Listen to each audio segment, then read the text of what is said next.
Hello. Sorry for running late, but welcome to Visual Novel Book Club.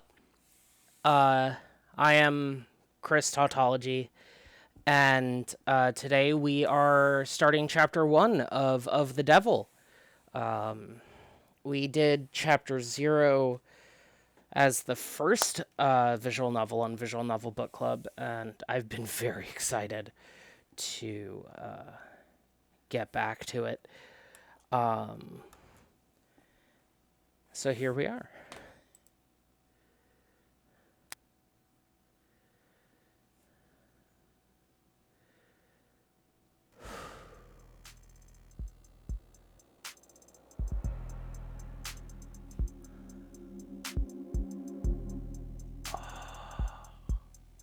So this is my secret little... There are many ways in which I am a freak, quote unquote. One of them is I would love to be an apartment that a train ran past. Like, I would genuinely adore it.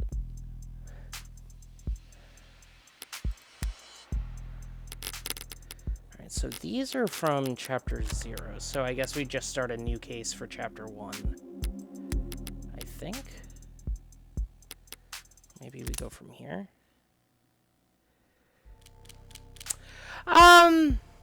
I mean, like, my thought is the New York City subway, which is heavy rail. But like a tram or a streetcar or monorail would work too, but like I'm thinking heavy rail. Again, because I'm a freak.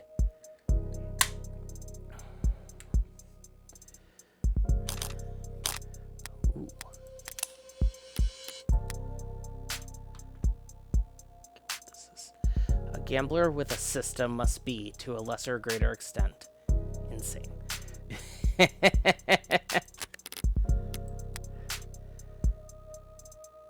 Profile delete. Trying to get your dating profile just right can be a full-time job. Let Valentine take the reign with our automated, secure, and confidential tools that put your better than best foot forward. Put the sexy back into finding the right match. Yeah, I mean, like, the Long Island Railroad and the New York City subway are both heavy rail, and I kind of miss it.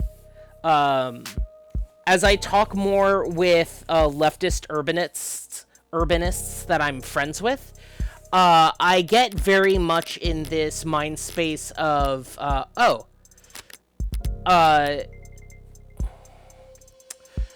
Sound Transit, who runs the light rail for this region, just like scored a ton of own goals and made a system that sucks from the get-go.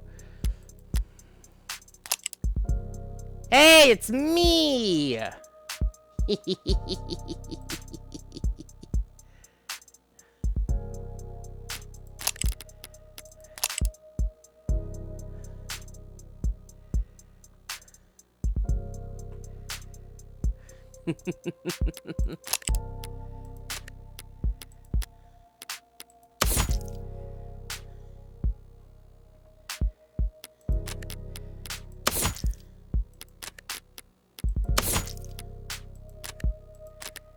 Alright.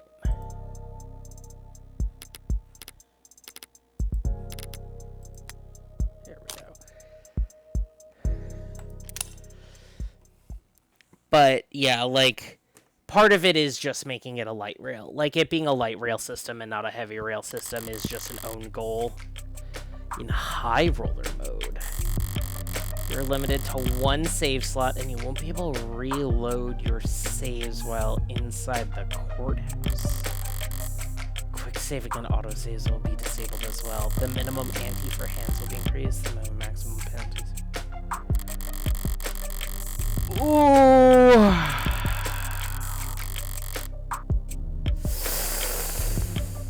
Ooh. Should I do it? Chat, should I do it?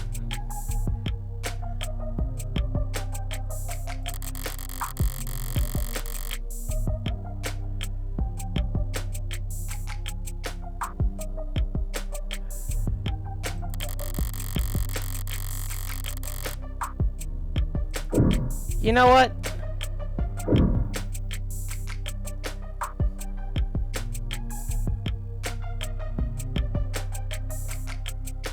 Wait, is it like an actual QuickTime event, or do I, like, have time? Because also, I have redesigned my desk setup. I have one keyboard now. And a USB switch. Okay. Then that's fine. I'm gonna do it. I'm gonna do it. It's gonna be spicy.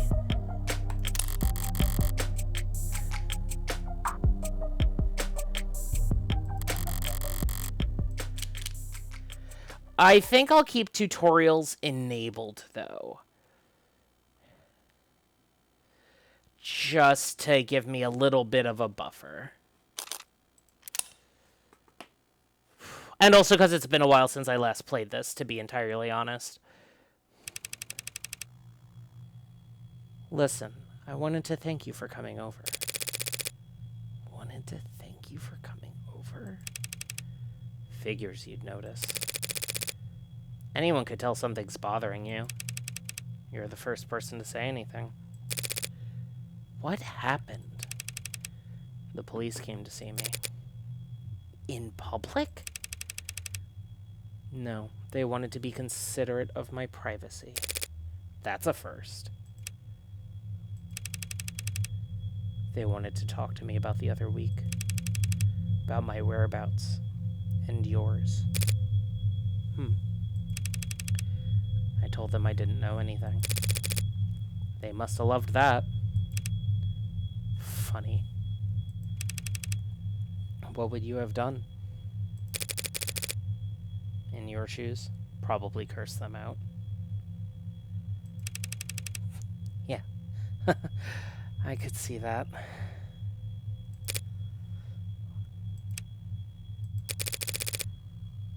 Is there anything you want to ask me? No. Not even for a favor in return. No favors lost between friends, I say. That sounds like a toast. Why not? To friends. I'll raise a glass to that.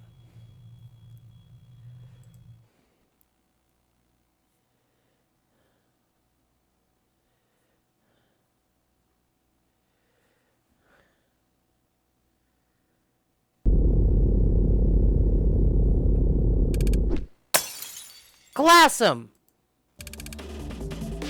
Vandalism detected. Incident log. Recorded at 8:55 a.m. local time. Geopositional data encoded. If I could have all citizens in the area... Fuck off, copper! Visuals impaired. Facial recognition compromised. Pinging nearby opt-ins for corroborating evidence.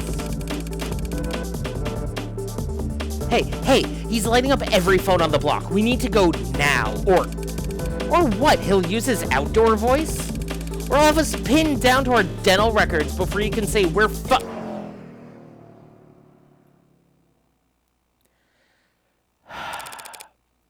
Morning, Officer Leo. You look different today. Oh, that's cute, Leo. Oh, that's just like... I love how it's printed on the body armor as just highly pixelated. It gives Homestuck vibes.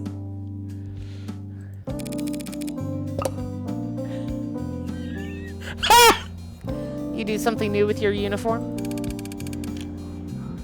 Good morning to you too, Morgan citizen. To answer your question, no, I have not undergone any recent retrofitting. If you'd like a more detailed record of my maintenance history, you can make a request for it. I've got it! It must be the new coat of paint.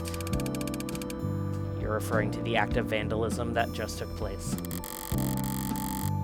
Only the most recent one. Super Cop over here has a new dent every time I see him. Scars honorably earned in the light of duty, scanning the street for jaywalkers and loiterers.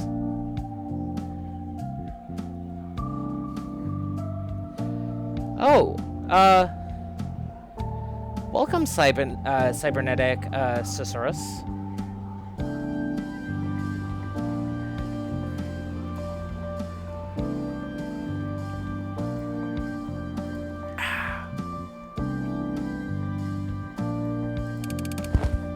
Don't worry, ma'am. A report has been filed, and the police are working to resolve the situation. Civil disobedience at this time of day? What's the world coming to? They're just stragglers, ma'am. There was a period of unrest in the area last night. Unlicensed protesting and demonstrating without a permit. Well, I hope you threw the book at them. The disturbance was handled, but individual instances of volatility may occur during the next 48 hours as we work to apprehend outside actors. Thanks for the forecast. So does the bleeding stop on its own? Androids don't have blood, ma'am.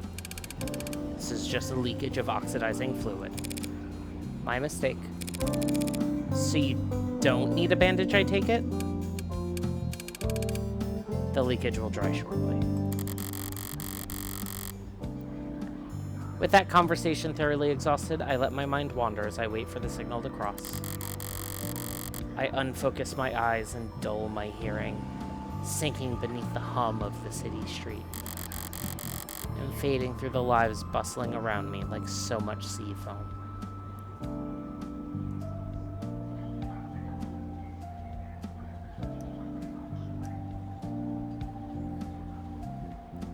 Across the way, a large man with worn hands and an ill-fitting belt turns to a gorilla-like hulk of a machine and cuffs his hands in front of his mouth.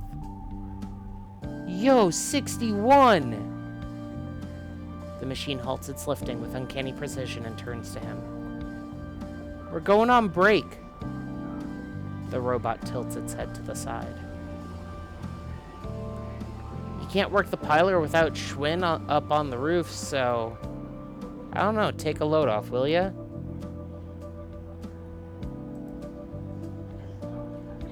Understood, came the over-enunciated reply. The man already walking away tosses a dismissive wave behind him. Yeah, understood. A moment after the man turns the corner, the robot attempts to mimic the hand wave to no one in particular. Goddamn coppers on every street corner. Well. Oh. Body count. You cannot ask someone that. Oh, that's a funny double entendre. Derogatory term for automated dependence. Microchip breath. Just parties in copper and other terms like it to be classified as hate speech. Considered a form of hate speech. Under all but the most radical interpretations of hate speech law, however, prejudice can only be directed towards sentient living things. People, animals, or corporations. If you feel that a corporation you know has been the victim of a hate crime, you can report it at our confidential portal here. Cool to know that this is a future where Citizens United still stands.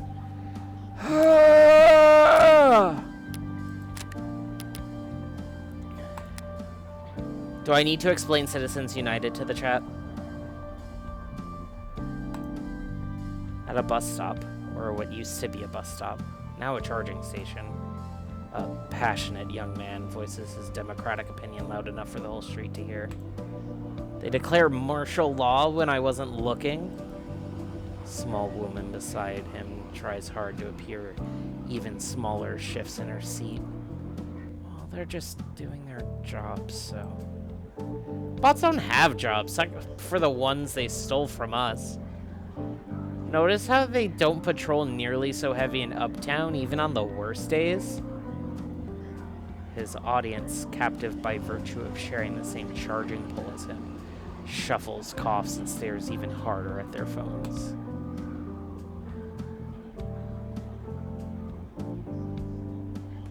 The woman looks at her knees and pulls at her shirt. You're kind of embarrassing me right now.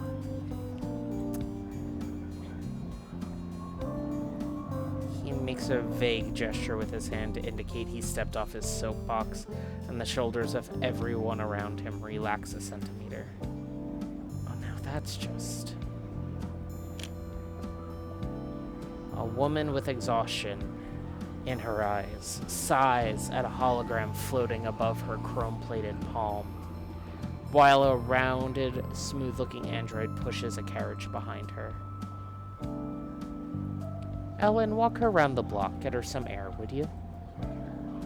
Apparently this call can't wait, and it's louder than a garbage disposal out here.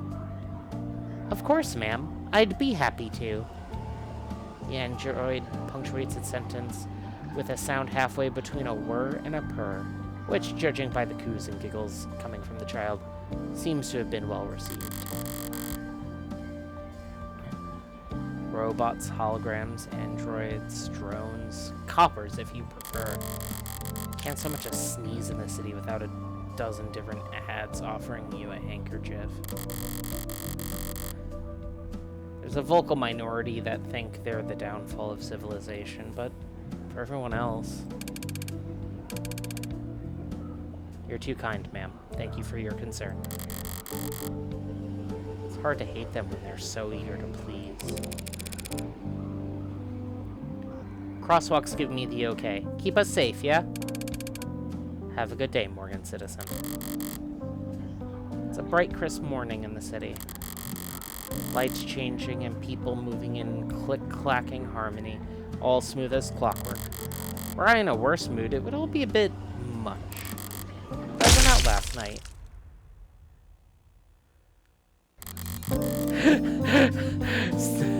That slapped! So I'm feeling pretty refreshed this morning. As I reach the other end of the street, I pivot lightly and give automated dependent assistant officer L30 my best impression of a salute. Thank you for your service. And of course, he creaks out a mirrored response. No sense of sarcasm, the poor bastards.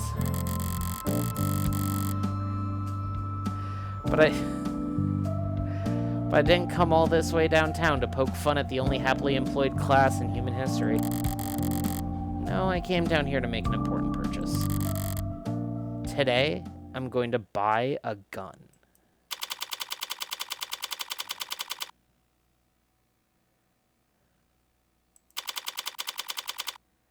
Ooh.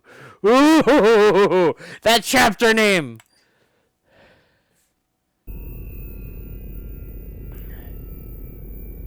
LQ Retail.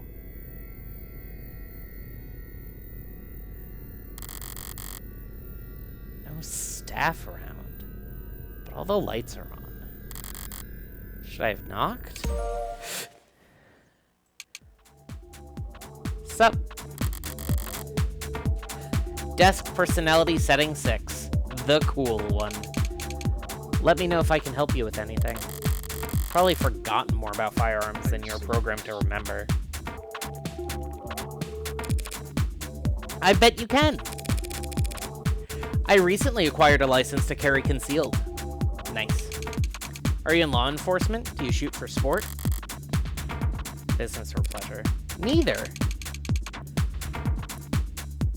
May I ask why you're looking to carry concealed, ma'am? Oh, you know. Assault with a deadly weapon, cruel intent, that kind of thing.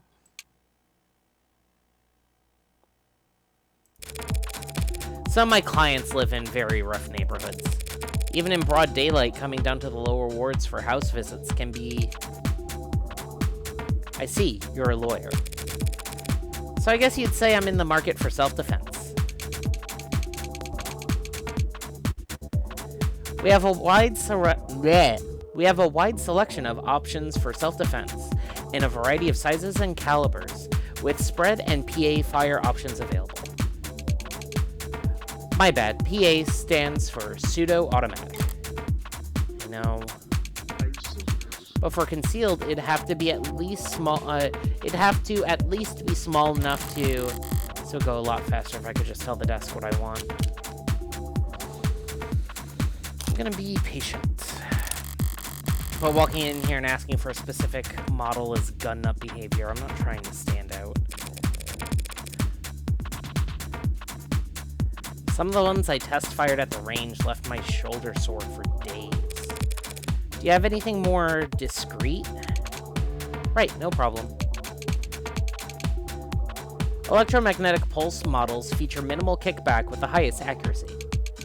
One targeted pulse of electricity can disable attackers at medium to short range, non-lethally and quietly. Sure, they're plenty quiet, but they also have piss-poor range, and even sustained fire won't do shit to any modder with insulation less than a few years old. Glorified tasers. Rarely suitable as party favors for anxiety-stricken college kids. I feel like this is like... Shit, what's his name? The YouTuber who did a lot of stuff with William Osman, who's also, like, huge into, like, Taz units. And just, like, tases himself constantly. I feel like this is picking on specifically him. Well, hopefully not too quiet. I want someone to come running to my rescue. Of course. No, it is a specific type of guy. Would you like to take a look at our mag rails? Good, I was hoping railguns would be a thing. Hold on.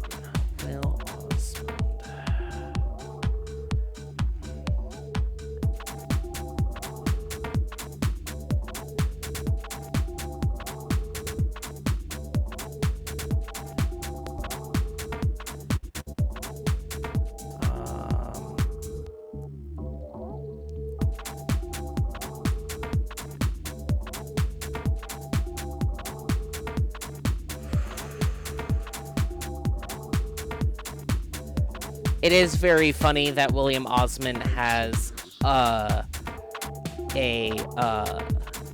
Wikipedia page.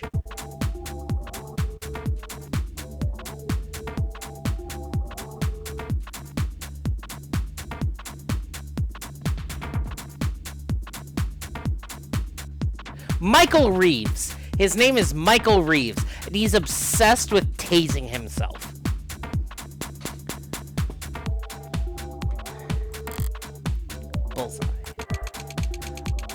We're proud to offer a number of models that utilize the latest in miniaturized ultra-capacity batteries to generate a Lorentz force, which slings a slug fast enough to mist a limb at over 30 meters.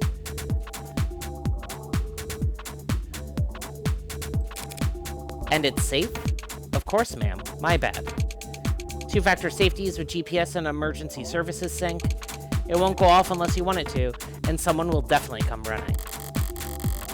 All those convenient safety features make it incredibly easy for the police, or anyone who can dupe their toolset, to lock you out of your own gun with the flip of a switch. You couldn't walk a piece like that down a single uptown street without passing through 9 or 10 no-fire zones.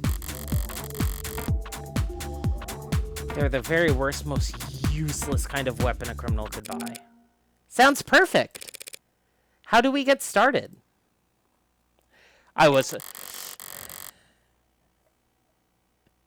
Two-factor safety. Yeah, I'm now thinking about that crap shot where it's like Graham being on 10-factor and it involves like a numbers station. Why does it feel like every desk I run into has to be such a character? Mercifully, it's tucked itself away while the fabricators get the gun tagged. Got time to kill. Is there anything worth checking out around the shop?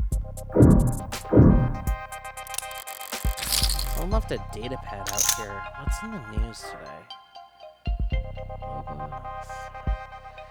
The internationally wanted terrorist and serial data thief, most commonly known as Lobo, has seized a cache of vital keystone data files belonging to the Tetra Metallics Group, according to a press release from the mining conglomerate. in a blitz of cross posts on 90 different socials. Christ. Translated into all 11 dominant languages, the supposed hacktivist, radical conservationist, and gentleman thief, not a believer in the Oxford comma, made clear their intent to ransom said files back to their lawful owners at severe cost. Though the posts were quickly flagged and quarantined thanks to user reports, Lobo's latest manifesto, which we have declined to publish here on grounds of journalistic integrity and due to the strong language contained within, has remained in circulation thanks to a loose network of rogue data harbors. In addition to sizable monetary ransom... Whoa, dang it!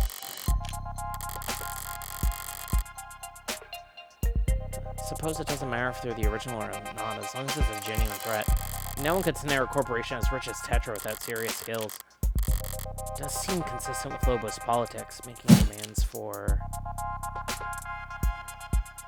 The problem is, I did not get to finish reading the article. In addition to a sizable monetary ransom, Lobo put out a list of demands that spanned pages. Most prominent among them was a call for de-escalation of all conflicts surrounding rare earth metal deposits around the equator. Sources at Tetra refused to confirm or deny reports that Lobo's captured data impacted only their billing services, but insisted that the corporation could not in good faith resume distribution until the ransom situation was resolved.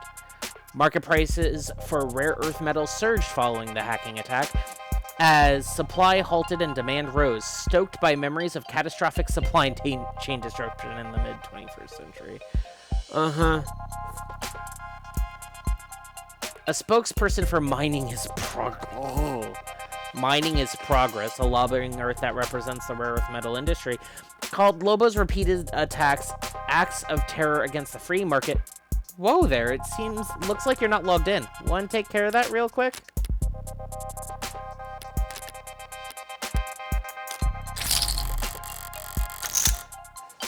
It's not the first time Lobo's voiced their displeasure with the decades-old simmer of conflict around the tropics. Unless the rare earth metals powering all our batteries and fueling all our pretty little androids are suddenly made a lot less rare overnight, I doubt the state will stop taking an interest in those regions' politics anytime soon.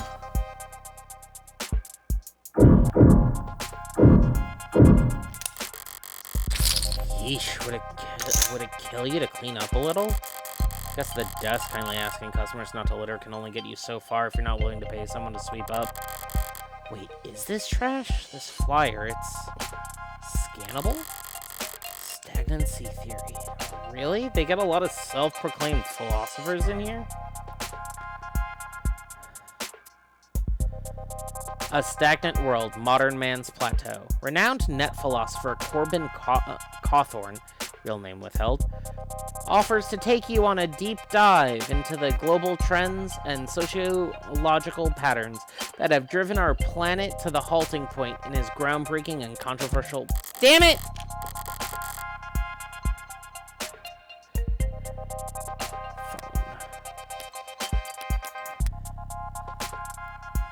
Moore's Law used to be the benchmark. Now it feels like a pipe dream.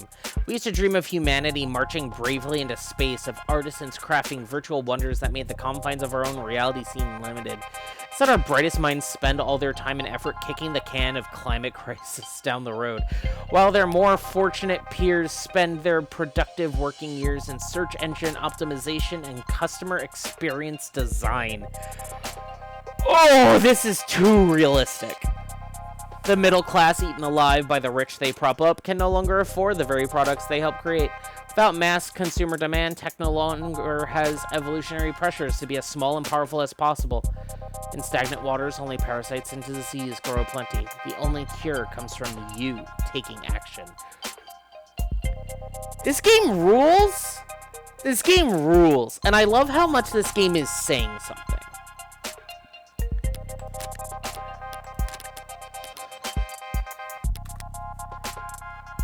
There's another link at the bottom, probably leading to a collection dish. Or a state honeypot if you want to be paranoid. Better burn this shit before some neat freak idiot picks it up and gets arrested. hate these kinds of screens. Gotta look at them with your nose turned up, or else they start eye tracking. Next thing you know, they're saying hello on a first-name basis. But I've got practice with this sort of thing. I can skim the headlines at least. Why the 12-6 work week gives us... Ew, ew, ew, ew, ew! No, bad!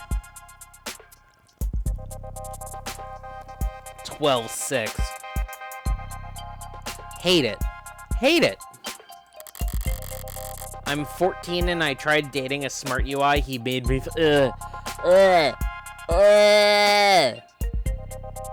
Yeah. That's making me so upset. I'm so upset. How term limits are... Why is this...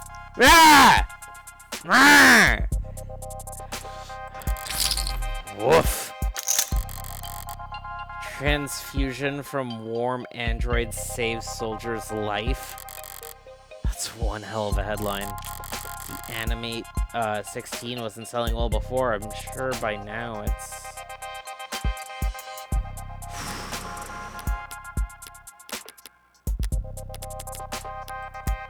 A slang...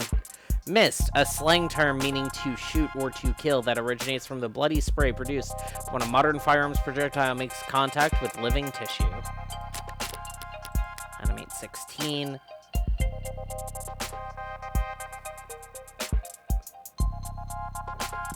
Oh, I think... Oh, right, this is the one of the warm things from last time. Automate dependent is a catch-all term. Right, yep. The big bad wolf was here. We tried to process your request, but Lobo beat our ass till we got ragdolled.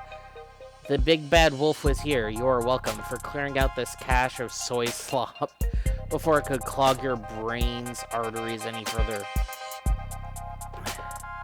To whatever dumbest dishwasher script kitty they yelled at to come fix this, a word of advice from your superior. I own that password suggestion algorithm. Want to resecure? Try this. Relax your shoulder, stand up from your desk, take a deep breath, and then firebomb your own servers. Literally cheaper for you at this point. For the rest of you slack-jawed scream lobotomites looking for a little excitement in their search history, find a pig and rip their throat out. That'll teach you how to run with the wolf. Lobo is king. Ooh. Body mods. We learned about that last time, too.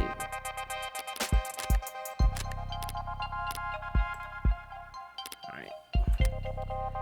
Anything else?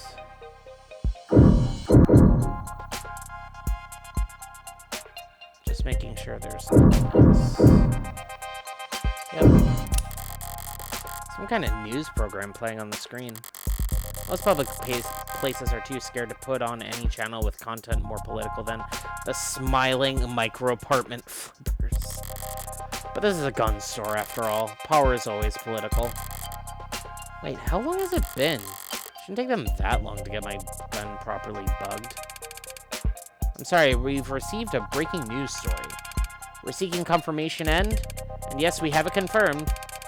Lead programmer at Noble Electronics and famed designer of the Turing solution, Dr. David Asher, has passed.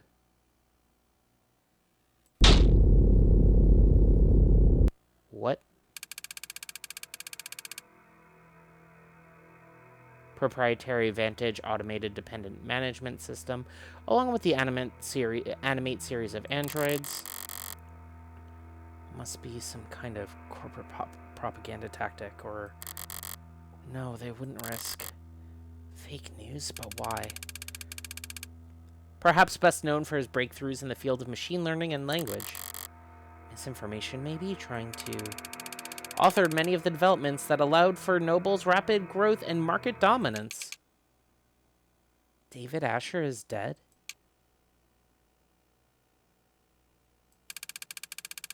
Including the popular Desk series of smart UIs. That's very sad. I didn't ask. Sorry, I just... Commands only. Understood. Be paying with cash or credit? Debit.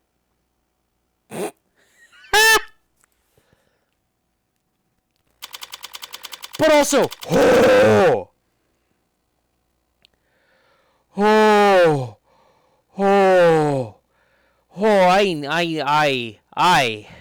Ha ha ha ha ha! Whoo! That's a hell of a thing. Well, why did... What? No. Oops. Oh, right. It's because I have my keyboard set to be on the computer. Holy cow.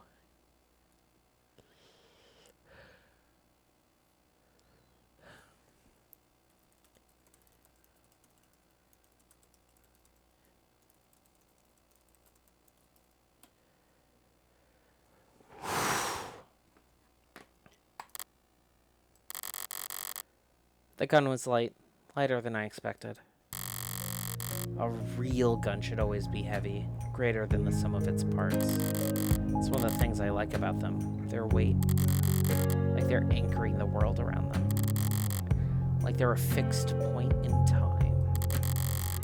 Like everything else is just relative to them, either closer or further to the end. I would have liked something heavier during that walk back to my apartment. Would have liked to have something to feel far away from.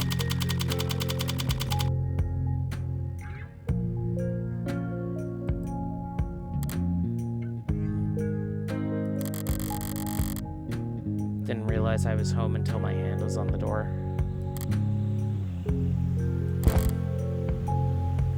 What is this? What am I doing? What am I doing? Fumbling in my pocket for my lighter.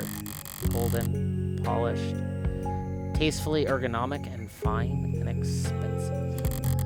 A good lighter. It was a good gift. I kept the card, didn't I? Here it is. To the only smoker in my life. I know gold's a bit much for your personal style, but they don't make a lot of these anymore. Believe it or not, the only other people who share your vice are stuffy old men with bad expensive taste. Hope you can manage to get some use out of it anyway. Your friend, David. The news might have more information by now. Or not. The net looks like the net's full of copy-pasted statements from noble, auto-edited montages, ill-fitting quotes, reactions to the news from every micro-celebrity under the sun. Their raw, authentic emotion, brought to you live from all the car seats and bathroom mirrors of the world. But there's nothing about his death, not even a time window. Did he die this morning? Was he found dead in his bed? Has he been dead for days while Noble's just been waiting for the right time to let it leak? Or did he die last night while I was out screwing around? A phone call better not be work-related. Not in the right mood. Oh, Morgan! Hey, thanks for picking up so fast. She's Jessica Starling. Who asked me to call her? Hi, Jess. Listen, I need to... I've already seen the news. What? Oh. Oh, of course you have, duh. I'm sorry I didn't tell you sooner, just with the company and their people and all the... What I mean is, if it were up to me, you would have been the first call I made. For a decision like that to be up to David's assistant, about 1,000 other noble employees above her on the ladder would have to get axed, but it's alright, Jess. No one ever really knows what to do with these kinds of things. Still, I'm sorry you had to hear from a stream cryon. What difference does it make how the information gets to me? If I stumbled upon his corpse myself, and I would still feel mostly the same. Well, I appreciate you taking the time to call anyway. Yeah. If I want more information, he's the best source I'm going to get, maybe for weeks. To ask at a time like this, I'm supposed to express denial first, but she's probably short on time. I don't feel like following the playbook to the letter right now. Can you tell me what happened? The police, they think he took something. Suicide? And the police are already involved? They said it was some kind of poison or... God. Noble's got a lot of weight to bludgeon the state with, especially in this city. I would think they'd keep the police at arm's length for at least a few days.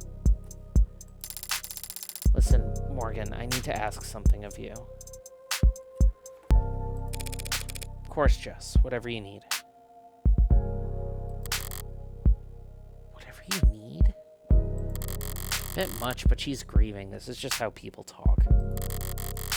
It's not like my day was really salvageable anyway.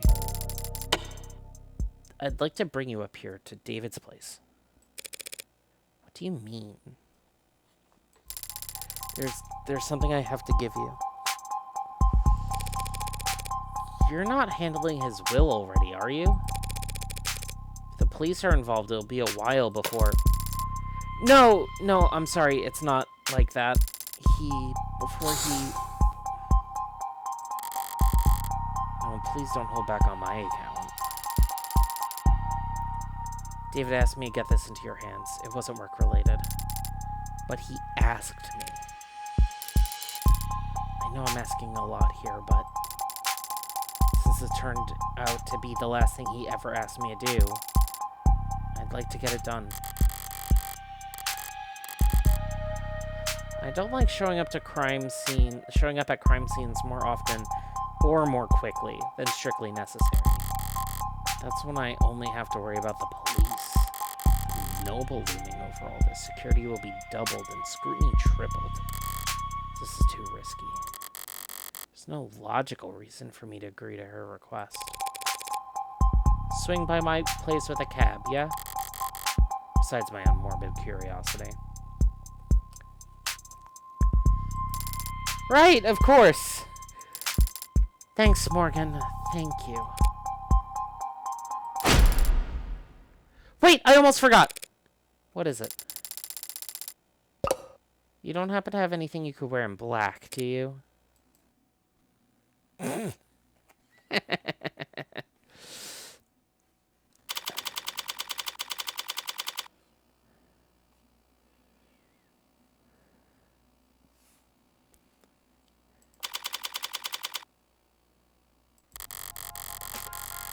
The autocab hums a synthesized purr as our on-ramp merges onto a canopy superhighway, steadily and suddenly all at once. Not much super about it, but it does cast one hell of a shadow. Canopies always felt very arts and crafts to me.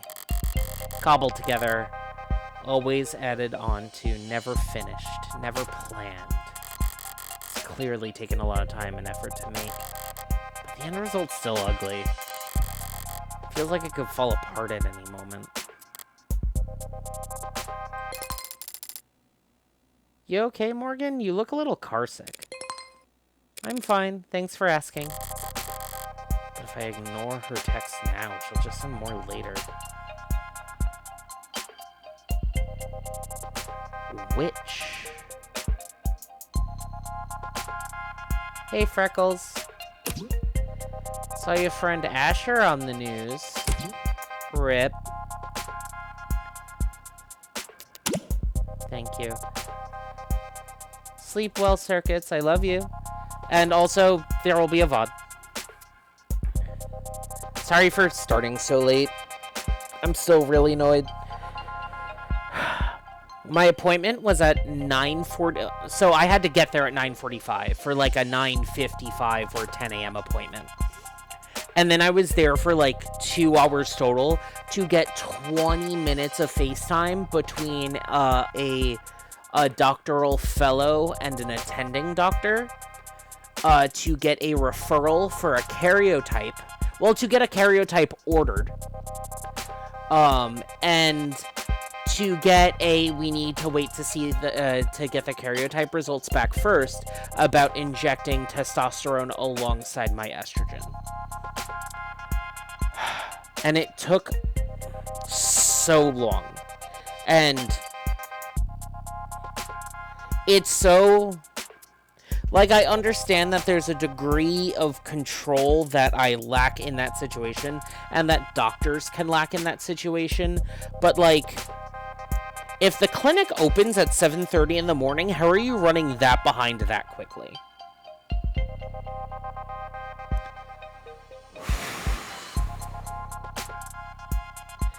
So I'm a bit grumpy about it.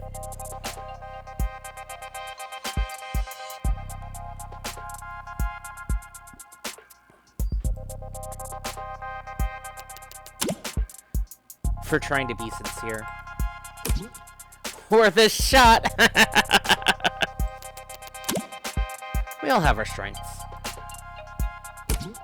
God damn, you are one passive-aggressive little girl. Why does all your filial piety go out the window whenever you talk to me? Filial piety doesn't work on you. You love yourself too much to appreciate respect. True, went the train. That's a slang I've never heard before. See, Freckles, you can be pretty insightful when you aren't too busy side-eyeing the whole world. Wonder where I picked that up from. Not from me. Pretty sure you were born muttering insults under your breath. Nurses tried to make you cry and you responded by giving them self-esteem issues. Whew! Let's go!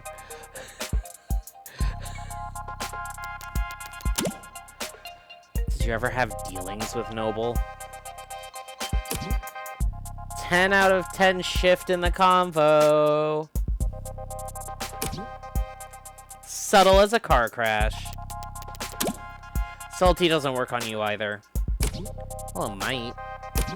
If you were good at it. This is me asking you for advice.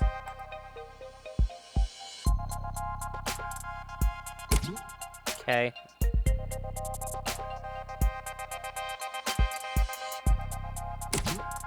Guess this never sunk in. Because you spent most of your apprenticeship asleep. But my clients were all celebs. They're rich and famous.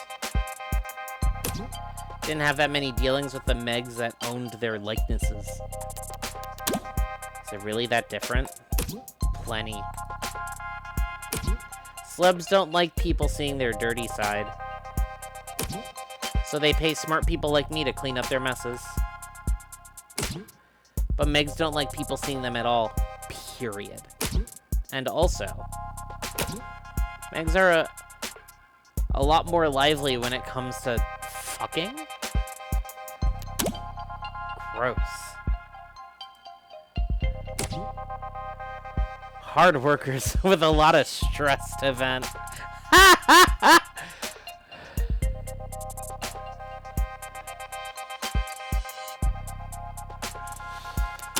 Stop. Do you have any actual help to offer? Truth be told, I did have this one run-in. where I got fuck deep into corporate intrigue. Like, I can't tell if it's censoring other words or if all of these censors are just fuck. Actually, wait, that's a... Oh, wait, no, I can't go to settings right now. Why? Because I got...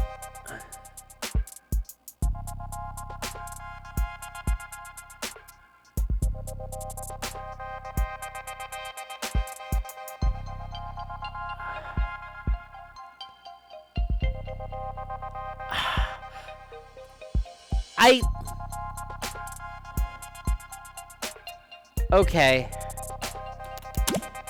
God damn it. Hard worker. A lot of stress to vent. Glad to know I can always reach out to you in my time of need. I'm gonna let that slide because I know you're in mourning. Look. Corporate types are all a bunch of paranoid drug addicts. Huffing glue and playing roulette on their phones. While fantasizing about stabbing everyone else in the meeting to death.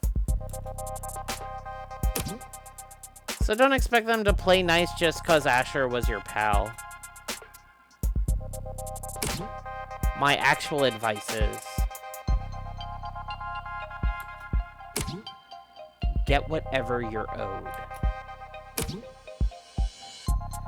Then get out there fast as fuck, boy! It's a beautiful thought, Auntie.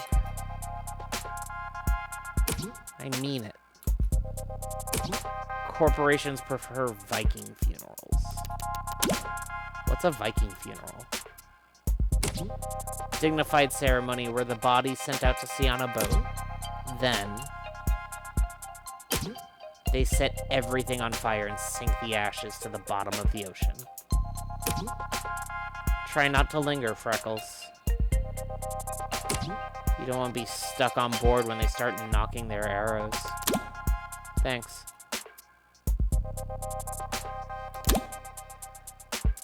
But what the hell was that about me sleeping on the job?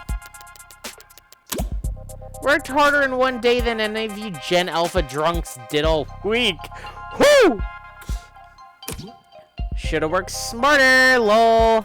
If you want to go there, you did literally fall asleep on the job at the Xmas party.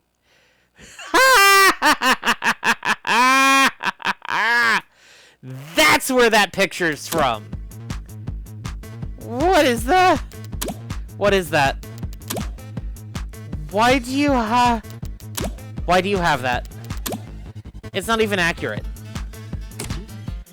Work parties are still work, Freckles. I only had my eyes closed.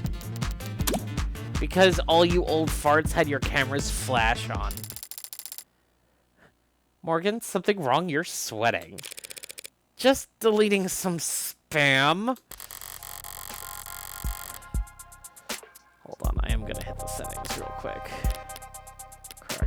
Correct.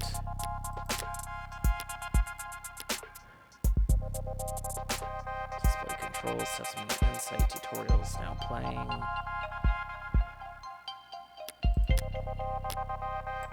Double duration. Oh, there's also an option for no time limits. I'm gonna hit that. Phone opacity, glitch, Okay, so I guess the censoring is happening on like an OS level relative to the phone because that's what these people seem like. So...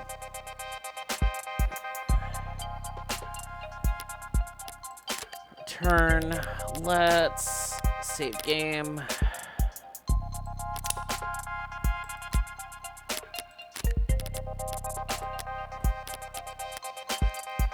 David Asher was a renowned computer scientist, user experience designer, industry leader, philanthropist, and the lead programmer at Noble Electronics.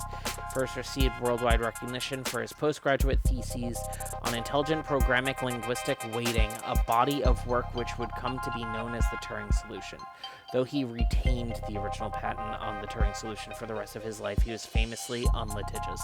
By most industry expert standards, the Turing solution exists in some form of 92% of active automated dependent source codes. David Asher's efforts and invaluable skills placed him on the front and center of Noble Electronics' public image. Many considered him to be the unofficial face of the company, and his private life graced the tabloids and gossip sections of the net on many occasions. David Asher passed away on June 31st, 2086. Citation needed. This entry has received. That's really funny.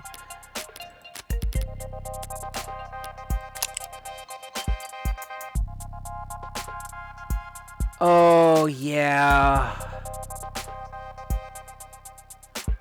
Unique. Shampoo expensive.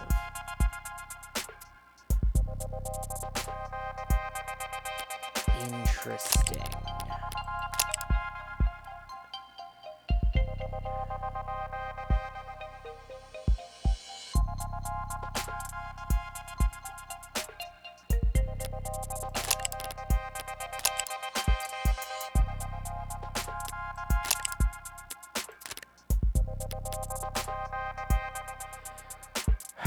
We've got a couple more minutes of crawling through the canopy's guts before we reach David's part of the city.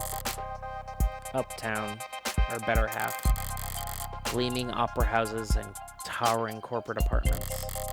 Boutique shops with more cameras than customers. Penthouses stacked upon penthouses in a frantic climb to the top of the rat pile. All ringed in by restaurants with long wait times and small serving sizes. The joke is that uptown folks go most of the year without touching street level. Not much of a punchline there. It's basically true. By now, his whole block must be swarmed with cops, themselves surrounded by media and all encircled by onlookers.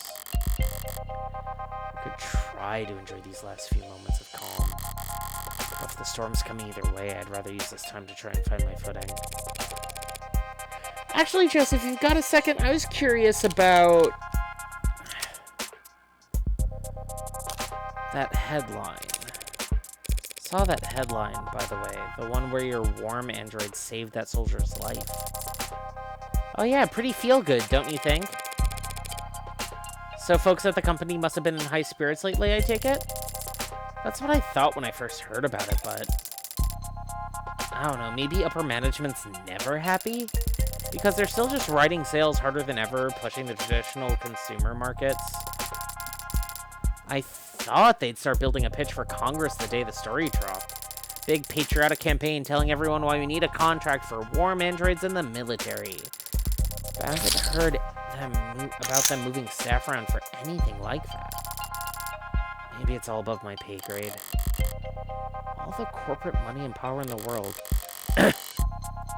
And they're still such joyless assholes who won't even celebrate their victories.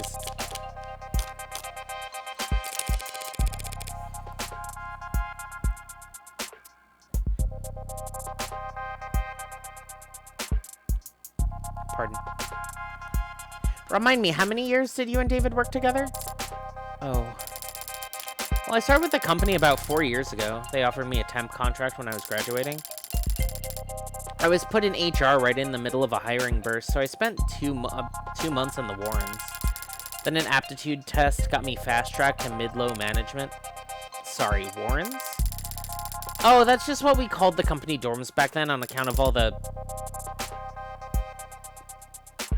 well, all the people.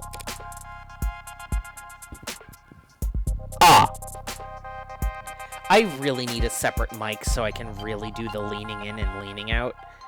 It's hard to do that with a boom. Whoa.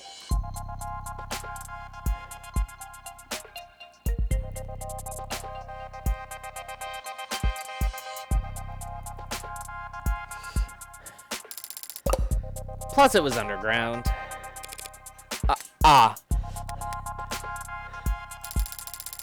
Didn't see the sun that first month. My skin got so dry.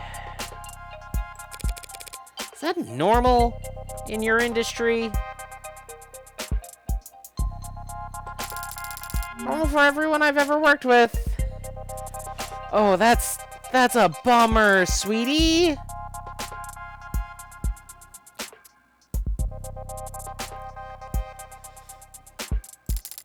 Except David, of course, but I mean, he was the best. Yeah. One Tuesday morning, Dr. David Asher walked right up to my desk like I had won the lotto. Said I should come work for him. Dr. David Asher. Directly. On a random Tuesday morning, like it was nothing. He didn't like to do things on Mondays. Said people were always too tired to get anything done anyway. Yeah, that's right! He did say that. Should know by now, right? 3 years of arranging meetings and keeping him organized and occasionally straightening his tie. He was a good boss. He was a good guy. Yeah. When did you last speak with him? In person? Thursday. Thursday afternoon. The day before yesterday.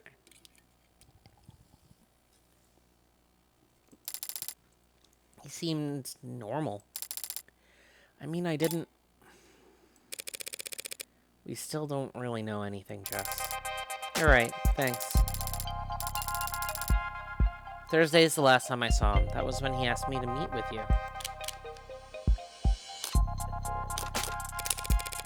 Guessing you've already been to his place? Yeah, it's a real mess over there. Is that bloody? Oh, God, no, not that kind of mess. Just mean with the cops stacked on the media, stacked on the lawyers. Each of them with their own network of drones and all their droning. It's very, it's a very high productivity atmosphere is what I mean. When were you able to get over there? Well, I got a call from legal late last night. They weren't exactly delicate in breaking the news to me. Last night? Said they need my help sorting through all his... Well, you know how he left things organized sometimes. He's been dead since last night and they've kept it under wraps that long? I know there are a lot of powerful people in his circles, but to stop it from leaking for over 12 hours? That seems more than just your typical powerful people trying to control the narrative. Seems more like there's something they're actively trying to suppress. So you found out last night. Right, last night. Oh God! I'm so sorry, I should have told you as soon as I found out. Really, it's alright. Did you see anything? No, I still haven't actually seen him at all. He was airlifted to the hospital ASAP, and that's where he passed, so...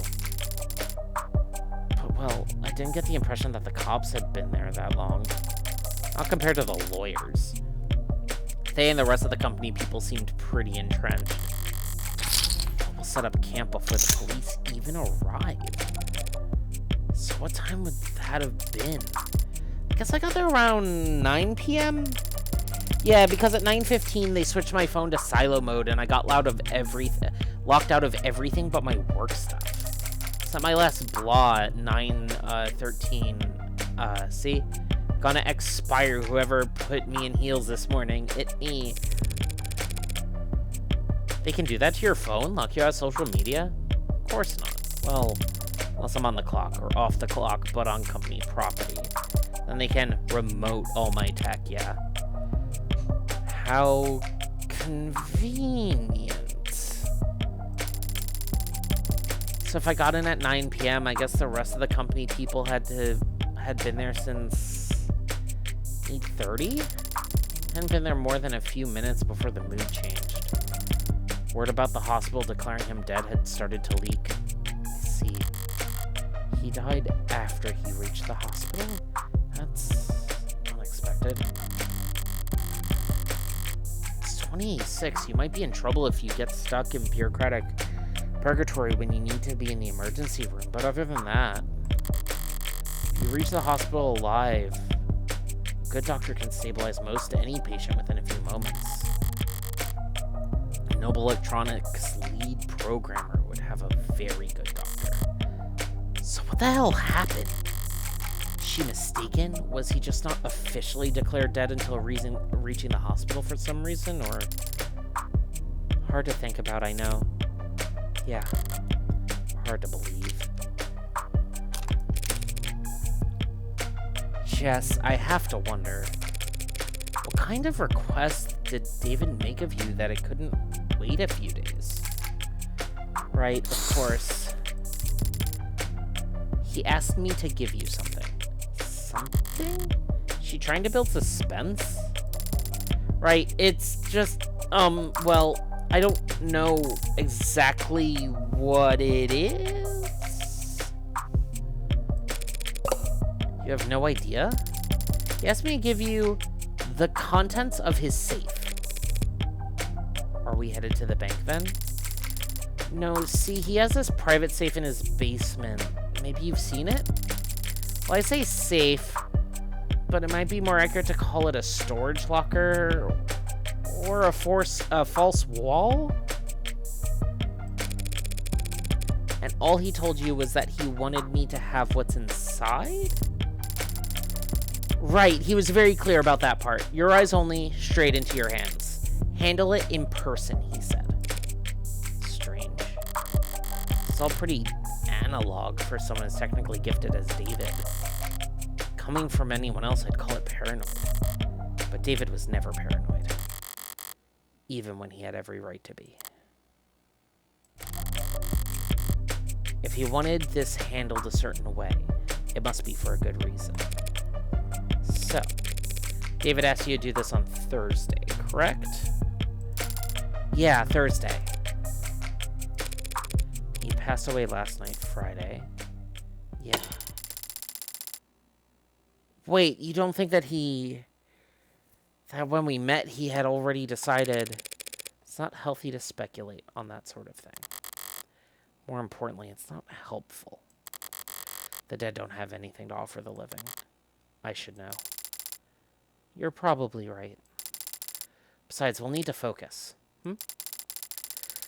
Judging by the size of the crowd I'm looking at, it looks like we're about to jump into the thick of it.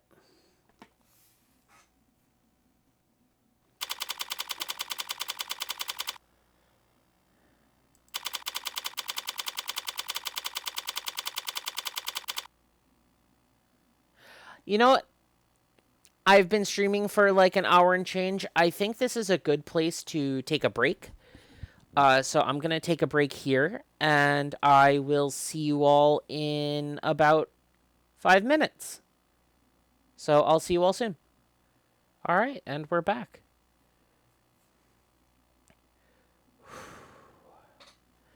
I'm also just like a little bit, like a tiny bit headachy from how frustrating waiting that long was. So I'm like mildly a little bit cranky, like a tiny little bit.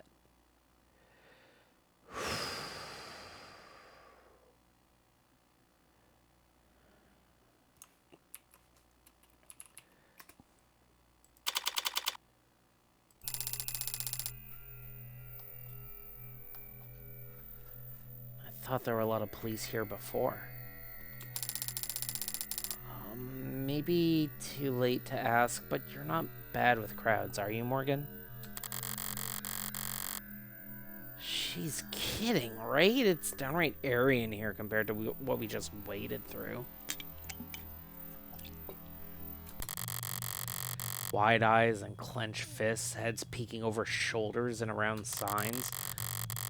Police, both mechanical and warm-blooded, closing ranks with holograms and quick-set wires to draw a severe perimeter. While protesters, mourners, fanatics, and busybodies shuffle around at the edges of the police line, the heat of their panicked anxiety washing over. Who the hell were all those people?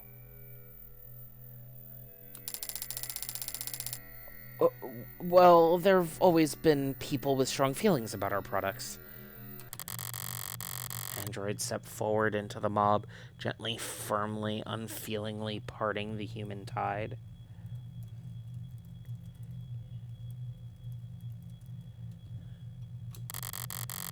Most of them with official police branding, but a few remotely deputized consumer models emerge from the crowd to join them. All of them built by Noble.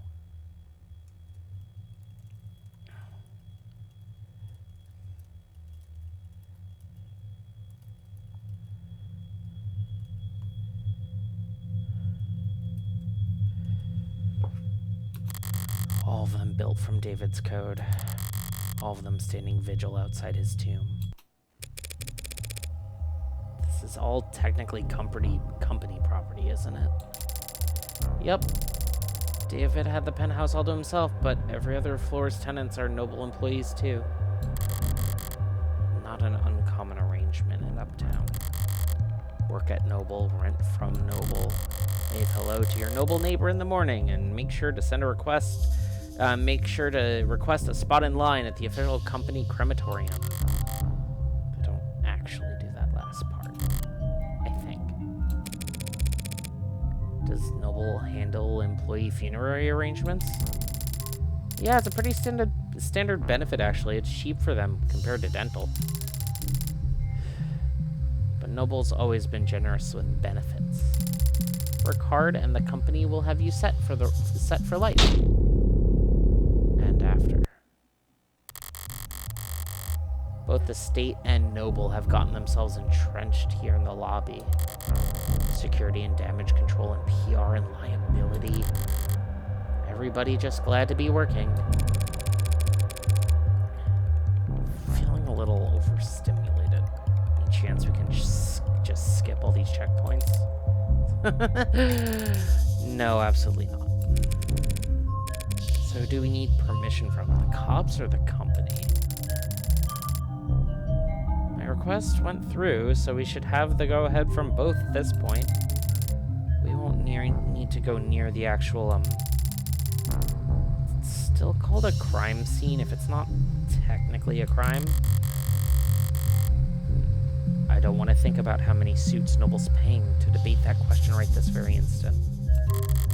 David's vault is in the penthouse's basement, but we can't get to it from these ground floor elevators. We'll have to ride straight up to the rooftop veranda, walk in his front door, and then head down. It just says we can do all that without stumbling across where he died. Okay, so we just flash my ID card at any problem that comes up, including him. Hey ladies, look, I'm sorry, but I'm afraid we're at capacity at the moment. Let anyone else by and we won't be able to maintain... Huh. You're that lawyer, Morgan. You caught me, detective. How long's it been? Feels like it's been ages. Oh dear. Not still bitter about our last encounter, I hope? I'll live. I don't see the spunky one around. She taking a mental health day to preserve that unflappable charm? Detective Reyes is around. Why, you miss her that bad? Had blind pimples that were more endearing. You two know each other? Jess Starling, meet homicide detective Kasim London. It's a pleasure, miss. Oh, likewise? As you might have guessed, the detective and I are acquainted. Comes with the line of work. Morgan's being modest, sweetheart. We're practically blood. Oh, wow. Me, sweetheart?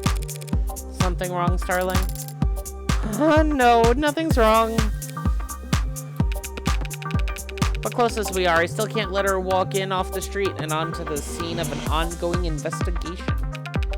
Even Noble's lawyers have to play by the rules today. Play by the rules? So there is a game of fun. What makes you assume I'm here in a professional capacity? Good track. You're a criminal defense attorney and we're at a crime scene. Call it an old man's intuition. Good detectives don't rely on intuition, though, do they? They rely on evidence. Oh, I don't rely on it, don't worry. Just need to lean on it every now and then when my back acts up. Oh, cool. I gets a bit of gray in his hair and thinks it's a free pass to act like a goddamn cowboy. I'm afraid your intuition is off this morning, Detective. I'm here on a private matter. The deceased wasn't your client? No, that would have been a conflict of interest. Conflict of... You two knew each other. I see. In that case, allow me to give you my condolences. Thank you. But what I could really use is a bit of your help. You sure rally fast. Jess? Right. We have this clearance here, Detective Sir, from legal, which allows us... That's all right, little lady. I trust you. You can leave the paperwork holstered for now. Little lady. We aren't here for David, really. We won't be setting foot anywhere near your staging area, Detective. All right, why not? How generous. I can afford to be generous today, because if I screw up... He gestures to the lobby full of suits and cops. Plenty of folks at hand ready to pick up the slack. If you're that at ease, perhaps I can take this time to ask you a few questions? Hey, you can always ask, Tiger. Christ, dude!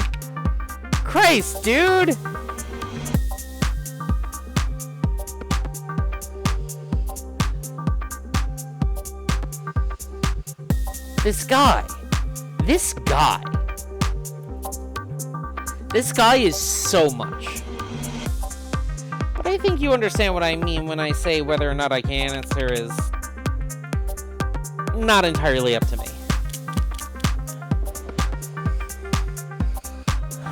Let's start here.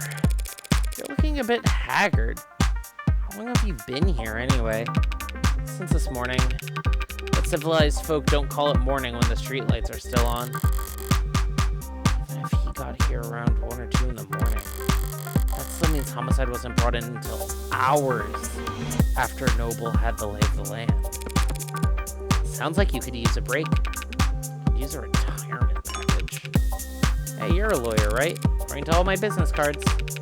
Think I could sue for elder abuse? Not that kind of lawyer, sorry. He would lose, though. Already regret asking. Have they got a homicide detective losing sleep over this anyway? Man is dead, and he wasn't killed by fire, vehicle, organized crimes, or disinformation, as far as we know. So at the moment, homicide's technically not the worst fit, but we're leading in name only. High-profile death like this, everyone's got an eye on us. And a hand placed firmly on the back of our neck.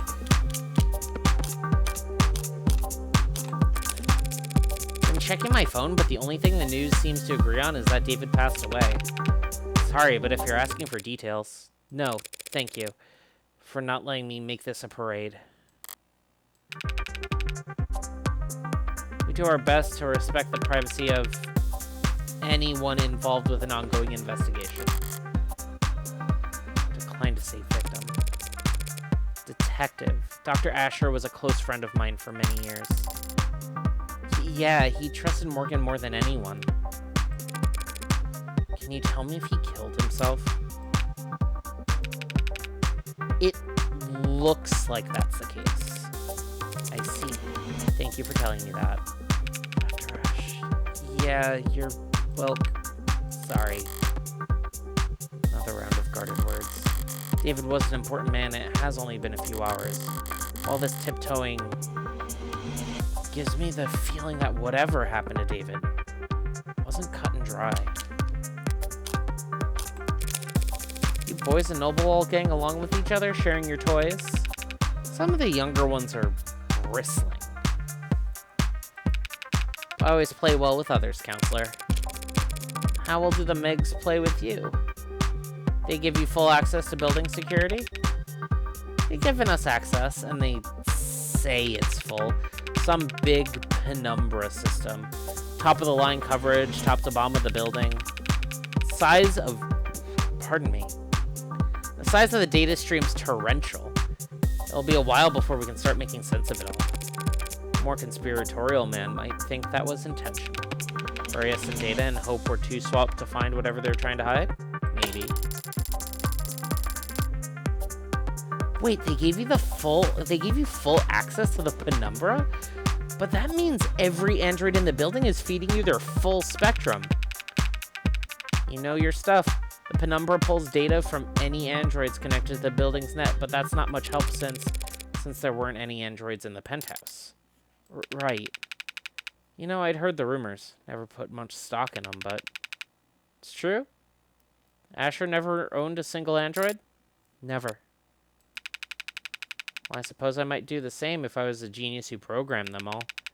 Every time they opened their mouths, it'd just be his own lip service refracted 1,000 times over, echoing back at him behind a mask he carved.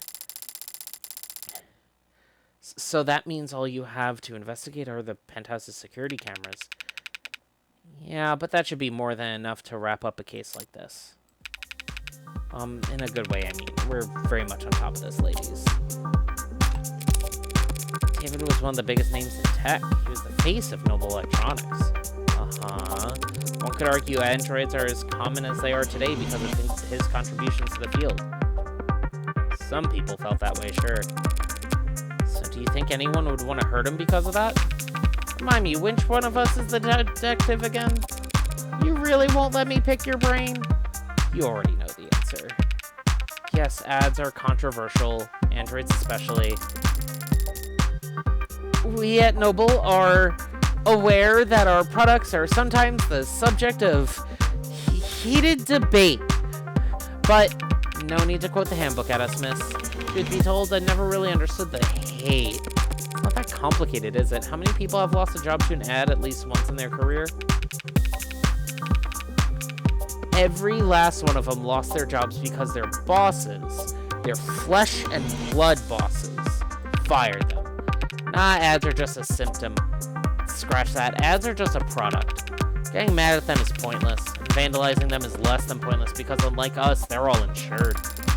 And besides, Android production has surged over the last decade to become one of the nation's biggest exports. True. Nice to have at least one thing we make in this country. That's right. Noble only outsources the production of a small handful of internal components. Every last part of the manufacturing process is proudly done right here at home. Somehow doubt everyone considers the specifics of Noble's supply chain to be a point of national pride.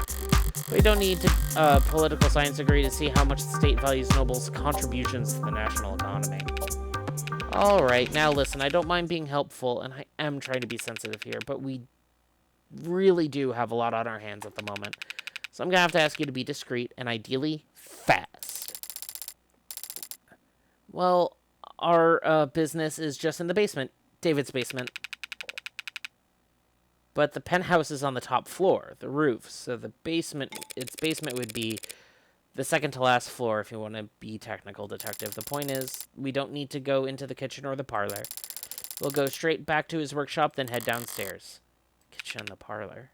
I understand. But all the same, I'd like to escort you two ladies there myself. Wow, an escort like royalty. Isn't he a gentleman? Huh? Yeah, he's... Lead the way, detective. Truth to his word. True to his word, London ushered us past the clattering suits and humming drones, through the checkpoints and into the elevator. As it climbed into the sky, we got a good look at the growing throng of people gathered outside, and its shifting makeup. Seems like it's mostly protesters now, or worse, brand loyalists. Idiots led around by the nose their whole life, following the musk of whatever trend is laid out before them each morning. Today's trail having led them here for half reasons they couldn't put into words, even if their lives depended on it. They're like insects. That is a sick as fuck... That's... Sorry, this rules. I love this. Like, this is so...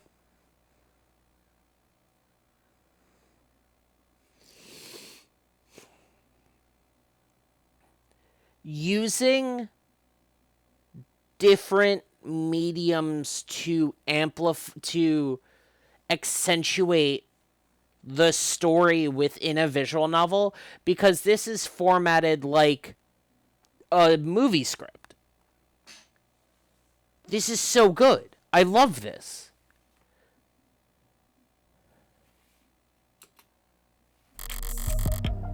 And they look like them from up here, too. From up here. They're probably already preparing their spin. The misunderstood genius of Dr. David Asher, a video essay in 5 parts. Why the company insisted on cultivating such a following for him, I have never understood.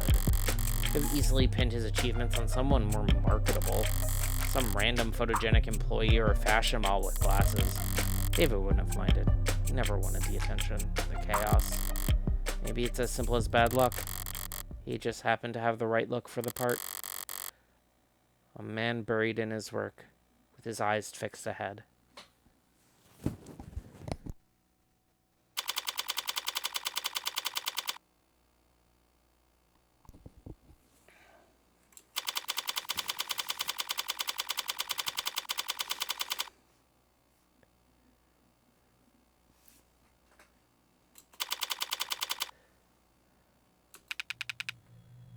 This is, what, his laboratory? His shop, he called it. How down to earth. It's messy in here. David was always disorganized. Why a programmer needed to make such a mess just to run tests on computers, I'll never... As sloppy as he could be, he didn't like it when other people saw it. If he was leaving things like this... He must not have entertained any guests down here in some time.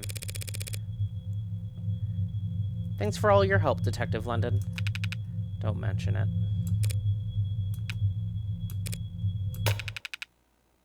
What, you want me to step out? We won't take long. Not lacking for boldness, are you? Look, I have to take a phone call.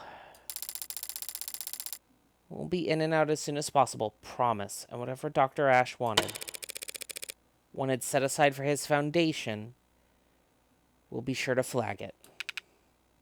Right. She's already wearing gloves. If we find a dead body, you'll be our first call.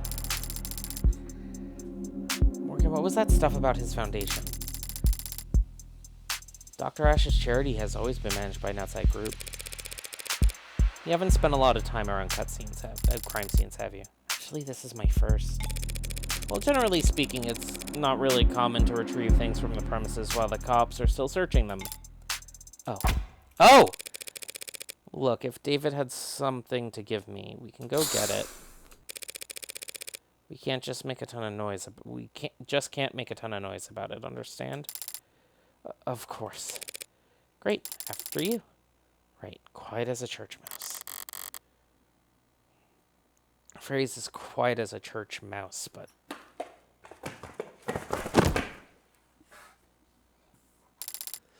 Caught myself. I'm okay. I'm okay. But now it doesn't seem like the time to correct her.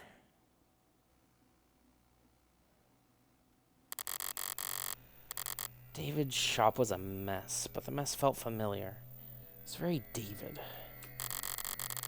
Coming down here, I barely recognized the place. For starters, there's a goddamn gym. David hated exercise, always claimed he didn't have the time for it. Even when I got him that treadmill and the subscription for the personal coaching program with the scheduling subroutine, he said he couldn't find the time. Then even when I explained to him that the program accounted for that and adapted to his schedule, he still... Morgan, what's up? You're smiling. What's so funny? Nothing. Just surprised to see the place renovated. Yeah, he actually had me on mail tag with a couple contractors a while back. Never thought I'd have to learn so much about concrete and wiring and marble. Did you know marble needs to be treated or else indoor air will start to corrode it? I didn't know that. Is that true? Wait, is it not? But her guy told me that without an epoxy finish, the entire table could... Is that the vault over there, then? Yeah, stands out, I guess. Mm-hmm. Nervous? What's that? Oh, a little, I guess. But the inhaler helps mostly, so... Aren't you going to open it? Open it? Don't you know the combination? No, I do not know the combination to David's basement vault. Oh. Oh! Oh, no, how could I have... He didn't tell you or give you a code, or... He gave me the code to get into the building. And the parking garage. But not the code to whatever this is. Okay. You know? There was a lot of scattered papers back in his shop. Could he have left you a note with one of them? Yes, he could have. He would have. In fact, I think he probably did. You just stay right here, Morgan. I'll have this settled in just a sec. Sounds good. Right then.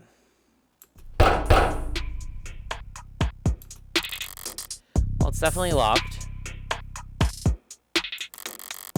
Looks like it's a Tethys Basics Sturticure anti-hack, anti-digital, high-rated code panel. Nothing basic about it.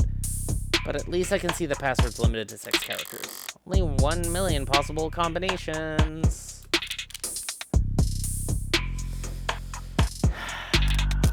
Screw that. Forget it. There's a different terminal over here. Cotter security systems, according to the label. Maybe it controls the white room? Damn, it's password protected too. And the code's 64 digits long? What's the point of a camera system that's harder to crack than your literal vault, you egg-headed... Okay, yeah, a programmer would probably care more about his Internet of Things than whatever he can fit in his safety deposit box. Gets us the 6-digit vault or nothing, but I'm a lawyer, not a lockpick. Whatever other felonies I get up to in my private time, I've never pulled off a bank heist before. The only tool I've got here is my head. So what do I know? I know whatever David put in his safe, he wanted to be secure, kept secure. I also know that he wanted me to have it. So he thought ahead. Maybe he guarded it in such a way that I would be the only one who could get to it. David liked games. He really liked beating me. So if he's left one last puzzle for me, I don't mind going another round.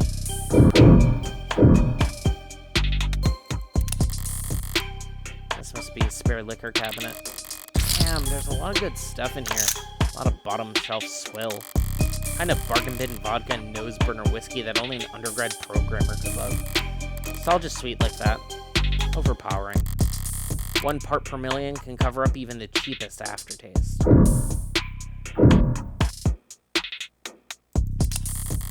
David's wine collection, still towering over the room. Don't know why he'd buy so many bottles. He didn't even particularly like the stuff. Maybe just to fill out these shelves. Not all the bottles are untouched. Some of them don't have dust on them at all. There's a mechanism for retrieving bottles off the rack. The latest bottle chosen was Merducalm 81. Could be significant. Except vintages only list the year they were bottled, not the month or day. It's not enough digits for the code.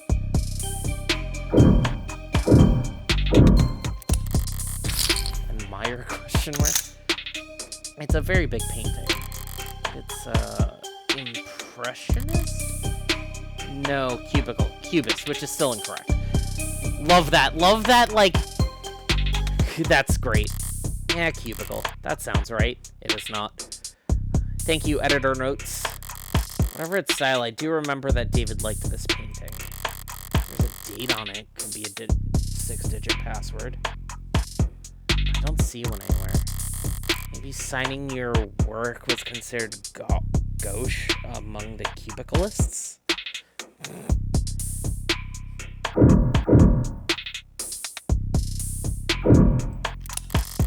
Taking a closer look, this is a pretty serious looking set of resistance training equipment.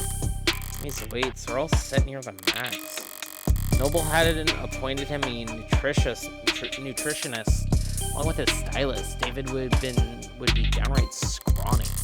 So he was putting up these numbers.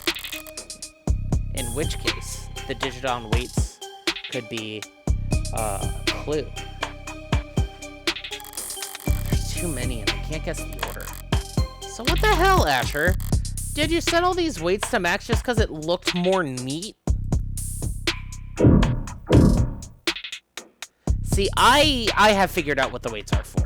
Why there's a crack in the floor. This flooring's a new addition. Looks rough like sandpaper, but it's bouncy, rubberized. Feels like something you drag your feet on at the gym or on a factory floor. It's more high performance than high class. Expensive, but not in the way you'd expect for a penthouse. Well, scratch that, it's actually cracked here. Rubber doesn't break, it bends, that's the thing. So someone must have cheaped out during the installation and left a defect in. That, or David left a jackhammer on overnight.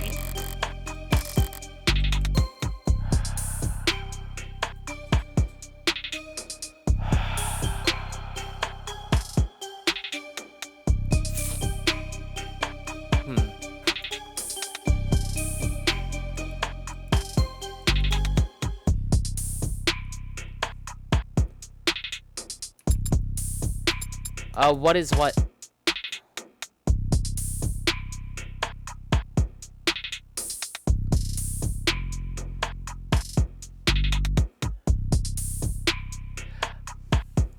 I think that okay, so I know that David is giving us Senna because, like, based on being aware of Senna, I'm basically backfilling in a lot of details that, well, a lot of thoughts and honestly probably assumptions, but like, he did not own androids, and it's probably not because he didn't want his own stuff reflected back at him, but it is probably because he wanted he wanted people.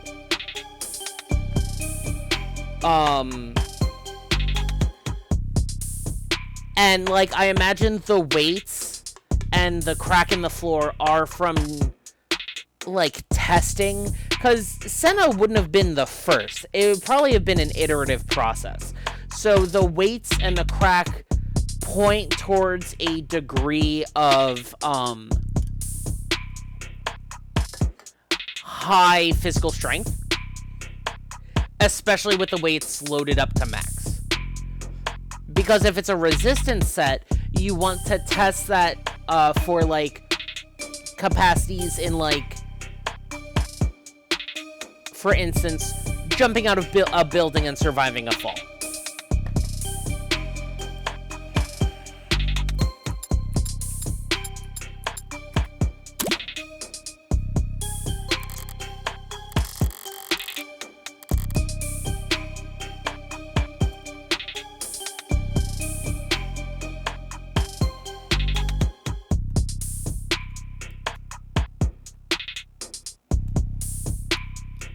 I don't know what hint.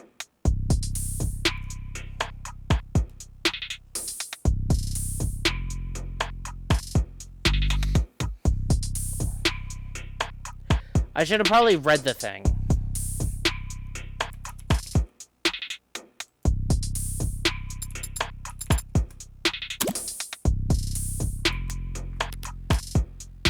Here.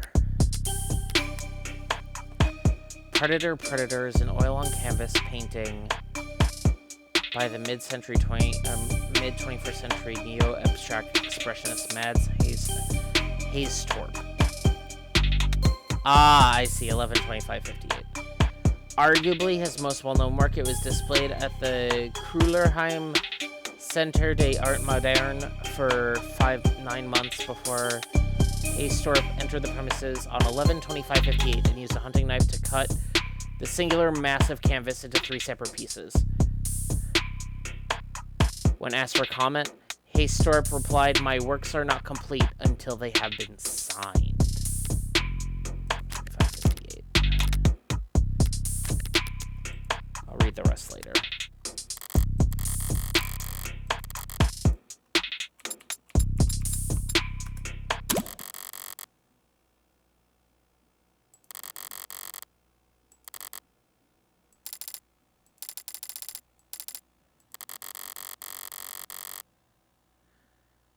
turn back around just in time to see a door finish swinging open with mechanical grace, revealing a girl with a barcode emblazoned across her temple, required by law to be plainly visible. It's an android, clearly marked as such. And yet, even standing this close, I could swear it's snoring? Step forward and place the back of my wrist on the android's brow. Warm. It must be a prototype for the Animate 16. Or maybe a prototype for the 17th or 18th. Biomechanical android with real human flesh. Sorry. Biomechanical, yes, but it's organic flesh, not human. They're grown from lax Gemini cultures. Oh! Oh! I know what lax means. Yeah, no, we're going there. This story's going there. I'm so excited. I'm so fucking excited that this story is going there. Let's fucking go. Let's fucking go. It's exploitation of a forced lower class all the way down. It's turtles all the way down. Let's fucking go. Let's fucking go.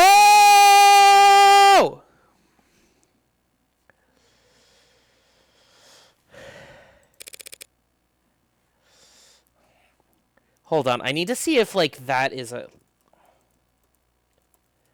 real thing.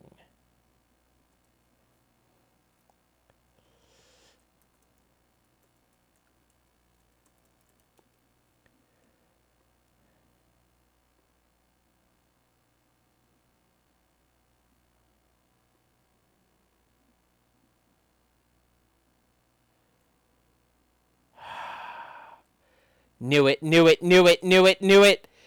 Yeah!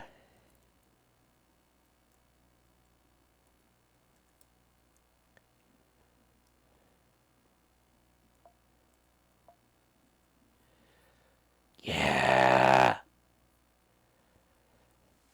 Yes! Yeah, it's about Henrietta Lacks. Let's go! This game whips! Sorry, I misspoke. Right, understandable since you seem surprised, Jess. Hasn't Noble been working on worm androids like this for a few years now? Worm androids like this one? I mean, yes, we have, sorry, it's just that this particular model is very, it's very cutting edge. Bleeding edge, judging by the flush in those cheeks. I think it's safe to say we found what we're looking for. I think so, too. That presents a problem, then. Oh, do you not, approve? I've got nothing against androids. My concern is a bit more immediate and, well, practical. Practical? I don't know how to turn it on. Do you see a switch or something? Do you? Can we turn it around? I poked the android's ribs. Well, less give than I expected given its frame, but the rigidity is remarkably lifelike. Place my hand on the shoulder and give it a shake, but doesn't budge. This thing has to weigh more than... Right, androids mostly transport themselves, so people are always surprised to find out they're a bit heavier than they look. A bit? I'm surprised the whole room isn't slanted. There's no way in hell we're moving this thing without waking it up. Crap. First the vault, and now this? I was able to guess the combination just by poking around. Compared to that, finding this hunk of junk's power switch would be child's play. I think I know where to start. Jess, I'm going to step back into the lab for a moment, alright? Huh? Oh, sure. There's gotta be a manual around here. Good idea. It might be some kind of prototype, but it's still got a barcode. Maybe you can scan its GIN number and find something in the company files? Yeah, of course. All generic ID numbers should be paired with industry standard files on maintenance, tracking, power requirements. I somehow doubt that the animatic android taking a catnap in a sarcophagus in David Asher's basement would have a user manual. But it can't help for her to try and... I'm okay. Broke a heel, but I'm okay. I carry glue. I'd rather search the lab by myself.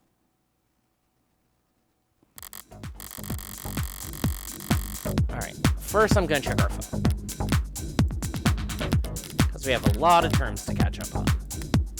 Warm is currently the most widely used term to describe androids, robots specifically designed to emulate a human likeness, that feature organic flesh in some capacity. While the concept has been experimented with in the robotics industry for decades, Noble Electronics' recent foray into warm manufacturing with their Animate 16 model represents a huge leap forward that many analysts agree is a signal of widespread adoption to come. Though the specifics on how Noble's warm androids are manufactured and integrated remain a fiercely guarded industry secret, it is generally understood through marketing materials and user maintenance documents that warm androids will require oxygen, water, and periodic organic sustenance in addition to wireless charging.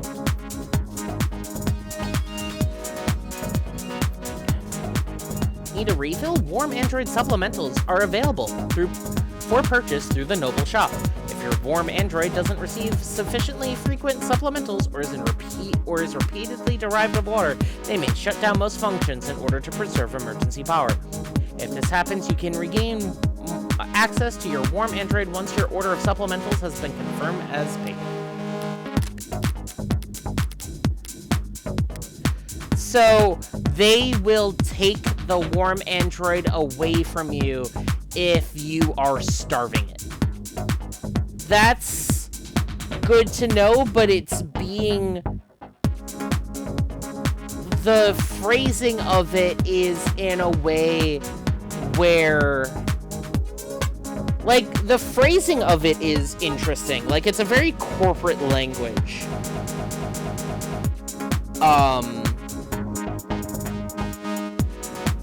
And, like, I imagine there's probably something in, like, the... Because I doubt people are buying these sorts of things outright. They're probably, like, leasing them or renting them or some sort of other thing. But, like, I doubt most individuals are buying them. So, there is probably something in the contract about... You know, if this happens repeatedly, they will permanently, like, repo your warm android. Tethys is the largest online shopping and consumer corporation on Earth, and a dominant economic force that frequently courts controversy by skirting monopoly and labor law in every nation in which it operates. And yes, we really do have everything for sale, so ditch this lame-o search engine and head over to our online store to find what you're really looking for, hot stuff. Link. Hate that. Noble Electronics, LLC, down 2.58%. Better known simply as Noble Electronics or simply Noble, is the fastest growing automated dependent corporation on the globe. Pardon. Noble's... hold on.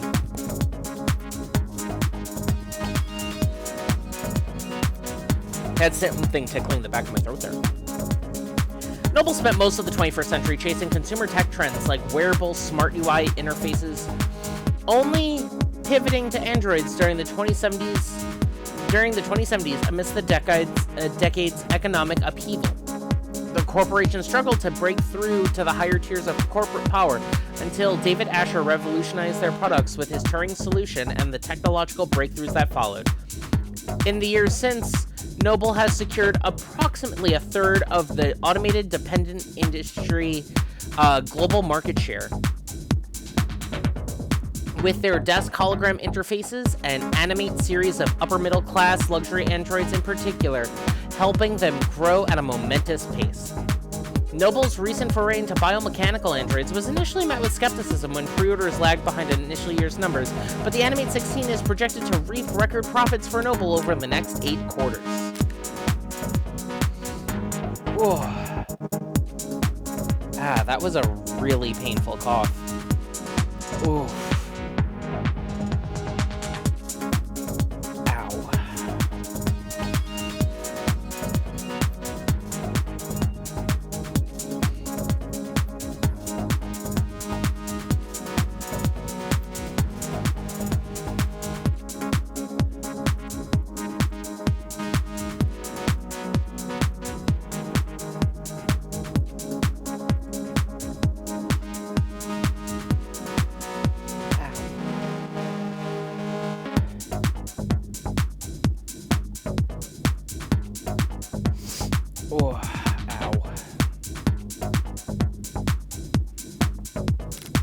know what IoT means because I have smart lights.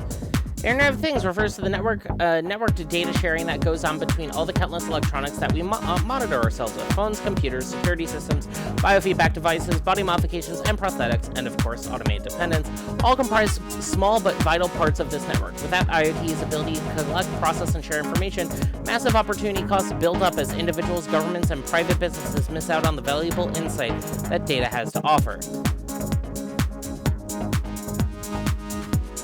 One of the coolest ways that IoT improves our lives is through the usage of crumbs, small packets of data containing your own unique identifying information. Throughout your day, as your own IoT devices say hi to other devices, they'll leave behind crumbs as a parting gift. Crumbs allow for paperless identification and payment, and help the government manage human and vehicular traffic. Crumbs let you see where you've been, so you can see where you should go. Want to start leaving crumbs right away? Blah, blah, blah, blah.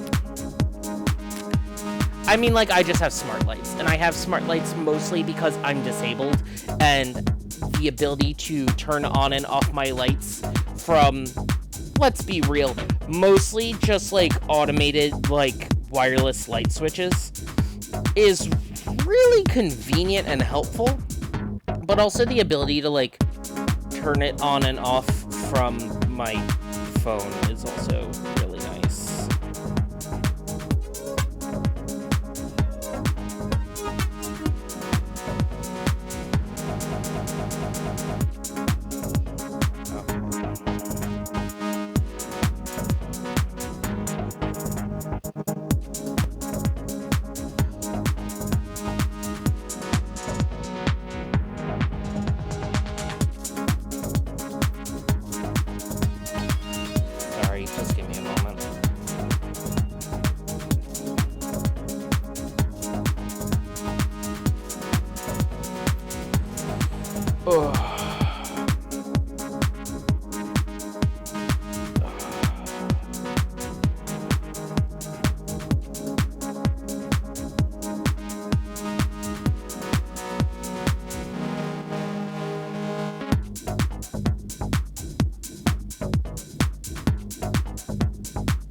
Sorry, it was reminding me that the color temperature of my ceiling lights was wrong. I needed to fix it. I need to just get rid of the color ones. I need just regular friggin' bulbs. But for most everything else, I just use, like, smart outlets. Because also IKEA has good and affordable smart home stuff. It's, like, actually incredibly convenient. But yeah. Anyway. A generic identification number is a string of numerals typically encoded into a barcode that labels an automated dependent. Early on in the automated dependent industrial revolution, concerns about the lessening gap between man and machine, the governments have passed a law mandating that all ads clearly identify themselves as such to counteract rampant disinformation and identity theft campaigns. Manufacturers responded by stamping the GIN code on Android bodies, most commonly on the cheek, above the collarbone, or on the back of the hand. Some companies placed the GIN on the wrist, but this quickly incurred backlash. Yeah, dog!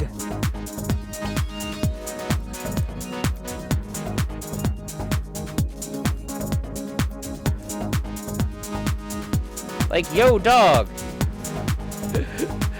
We tried this before, and it sucked. Maybe don't.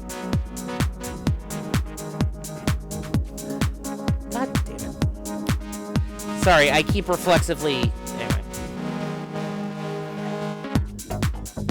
Fake gin barcodes, fins, are one of the most commonly requested tattoos. The vast majority of reputable parlors will draw a line through the barcode once finished to avoid breaking identity law, though there are some clients who care little about the consequences. MMA fighter Samly Paka infamously sports a gin tattoo across his right knuckles and makes a show of signing a check to pay the fine for displaying a false gin on an international broadcast every time he enters the ring. Wild.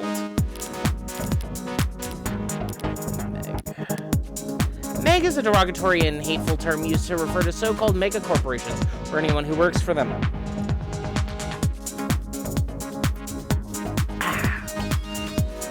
There are numerous unverified explanations for how the term originated. Some say it is a natural evolution from the slang word shark, which was used to refer to ruthless individuals or businessmen in the late 20th century. Others claim that Meg was originally short for Megan, a sort of archetypal individual that defended the contributions that corporations have made to society. Tired of having to read anti-industrious sentiment on the net? Check out our auto-censor tools that replace harmful words like Meg with family-friendly alternatives like job creator or patriot.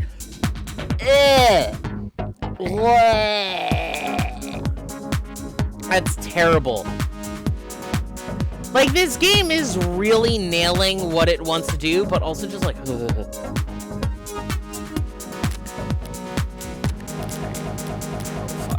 London. Yep. Bad at remembering birthdays. Good at coming up with nicknames, yeah. Let's hit save real quick. Now then, if I were David and I want to make sure that only one person would be able to walk out of here with an Android, how would I set up for that? These appear to be holding tanks for something. How should I know? No labels on anything. Typical for a genius. But a nightmare for anyone trying to pick up after him. There's a lot more hard science than I expected in here. Centrifuges and glass and microscopes. Don't programmers do all their work with a keyboard?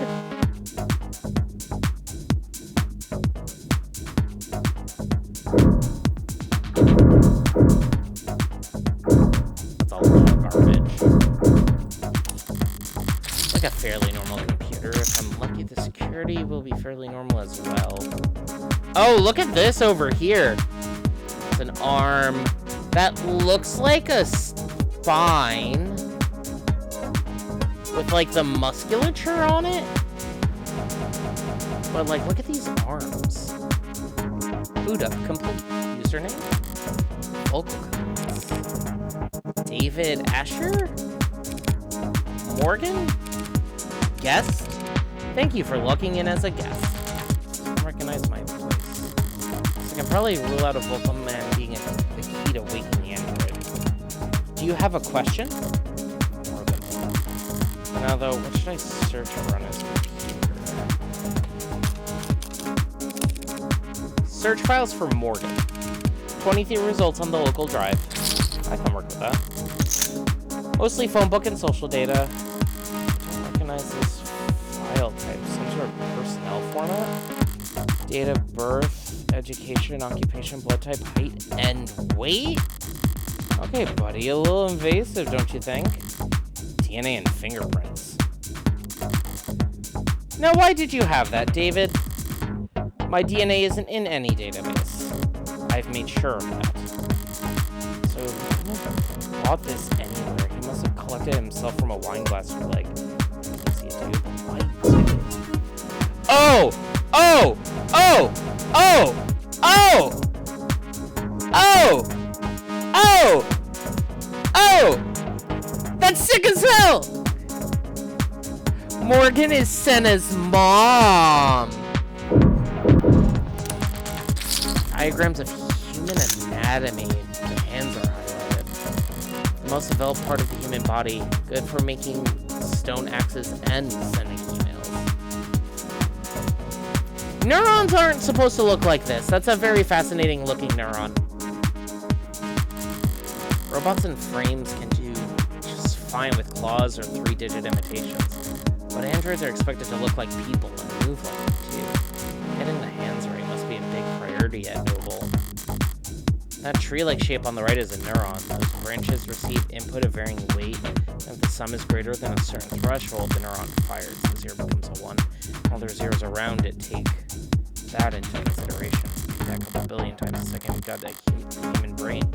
Computer powerful enough to simulate all of reality. That's the analogy I read in a magazine anyway.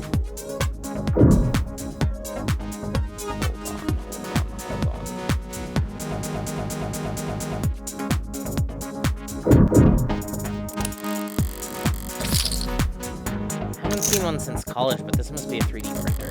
Some sort. Feels expensive enough to make other printers look like soda fountains by comparison. Could this 3D printer print a printer? Or not mess with any of the settings. I'm starting to get a pretty clear picture what it'll take to turn on this Android. Got the what? For the where and how? I'll just have to manage. Still just a piece of machinery. If it really won't turn on, I can always start hitting it. Morgan, there you are! I looked in every registry I could find in every database I could get into. But I don't think this Android is in the system. It was a long shot. Don't beat yourself up over it. Yes, but an Android with without the proper identification is...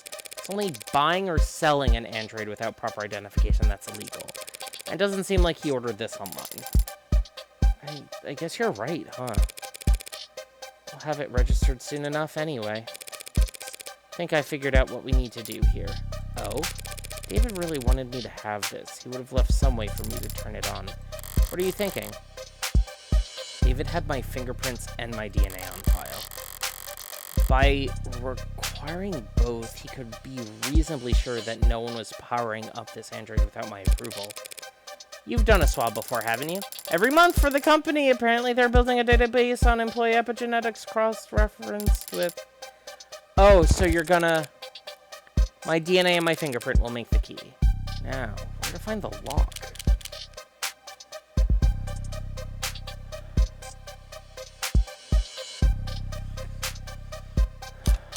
I'm gonna be gay about it. The lips are one of the most sensitive parts of the body. The worst place to make a scan. Even it's gross placing my finger there. Oh, that's... Still not doing it, huh? Come on, do I really need to push my finger deeper? Jiggle the key? Oh man, you went in there. Are you touching the tongue? It's blinking at me. Hi, Senna! This is also a great shot. Come on. Oh, I love this! This is great. This rules. Again, I love this. This is so good. These shots where it's the script is amazing. Like I said, it's amazing. Long beat. Good morning to you, too. Also, notice that the lines were incrementing by even numbers. There were no odd-numbered lines there. Is something being redacted? Cute. Hello, I've never seen you two before. I guess we should introduce ourselves then. Hi. This is Jessica Starling. She works for Dr. Asher. I'm Morgan, a friend of his. Got all that? I understand. She is Jessica Starling, and you are Morgan... last name unknown? No, Morgan is my father told me about you. Aw, he did? Wait. Father? David. You had it call you Daddy? I am referring to Dr. David Asher. Are you confused? That's not the word I'd use. I'll throw a bone beyond the grave for the good doctor. Just move this along. Did David say he was giving you to me? Transferring ownership? Ownership? That is correct. And what else did... Mostly correct. Right, and what else did he tell you? Many things. Oh, with the wink. Ooh. Can you specify? thought conversation was the first thing David figured out how to program. Did Dr. Asher tell you anything he wanted you to convey to Morgan? A message you were supposed to pass on? Yes. Jess, I think, is trying to... Oh, okay, sure. I'll give you 2. Or, well, I'll give you some privacy, Morgan. I've actually gotten about 14 messages in the last 2 minutes, so... I'll just head back up to the lab and take some calls, okay? Thanks, Jess. Yes, thank you, Jess. You're welcome. Just the 2 of us now. So what should I call you? My name is Sarah. Oh, Sarah, not Senna. My bad. It's nice to meet you, Morgan. Trust me, the pleasure's all mine. So what's the message? Father told me that I would be living with you from now on. And he told me that you would look after me. Shouldn't it be the other way around? Should it? Model this lifelike with warmth and breath and something close to blood in its veins. Just what are you, anyway? You forgot my name already? It's Sarah. What were you built for? You're warm, obviously. You're not one of those physical therapy models, are you? That would be highly illegal. I haven't completed 500 hours of study at a state-approved massage therapy school. Haven't even completed 1 hour. What purpose did Dr. Asher design you for? I don't know the answer to that question. You don't know why he built you? No, should I? How can you not? Do you? Would I be asking you if I did? I mean, do you know why you were created? Why were you born? Why me? Why would you... Why are you doing this? You're a freak! A monster! What the hell's wrong with you? Please don't kill me. Please, why? Why? Why is a monster like you ever... Why was a monster like you ever born? Guess I walked into that one. Starting to wonder if you even had the Turing solution. Father's framework for programming linguistics in artificial systems, and the body of work for which he first gained international recognition. Yeah, an international jealousy. Do you have an answer to my question? An answer to why you were created, why you exist? Occam's razor. I'm here because my parents wanted me. I see. Then I will give a similar answer. I was created because Father wanted to make me. Can't argue with that logic, can I? Can't argue with that logic. Father did say you're a lawyer. Yeah, that's me. You're a lawyer, and I defeated you with logic. World-class, high-power attorney, the best defense money can buy. So do you catch criminals? Aw, look at the stars in her eyes. That's what cops do. Do you litigate criminals? That's what prosecutors do. Then do you fight for the underrepresented? Expose injustice? Sue corrupt corporations and officials? I don't think anyone does that anymore. And what do you do? I'm a criminal defense attorney. A defender of the innocent and powerless. Uh-huh. Do you also... Now that you know all about me, what can you tell me about yourself? Never had to do that before. First time for everything. How old are you? I'm not sure I can give a satisfactory answer. 0 for 2 on answering simple questions. What's the date on your earliest memory? 2 years ago. And where were you constructed or assembled or whatever? What facility? I was not constructed in any facility. Father created me here by himself. You're saying if I took you apart, I would be able to find any markers from any manufacturers, any ideas of any designers. Do you want to take me apart? David was a programmer, not an engineer. How could he build a custom android from scratch in the comfort of his own home? He couldn't have. Must have had help, probably a whole department's worth. I asked around, there's got to be someone in the company who can ID this thing and help me figure out what's so important about it. You don't look like any android I've ever seen. What are you made of?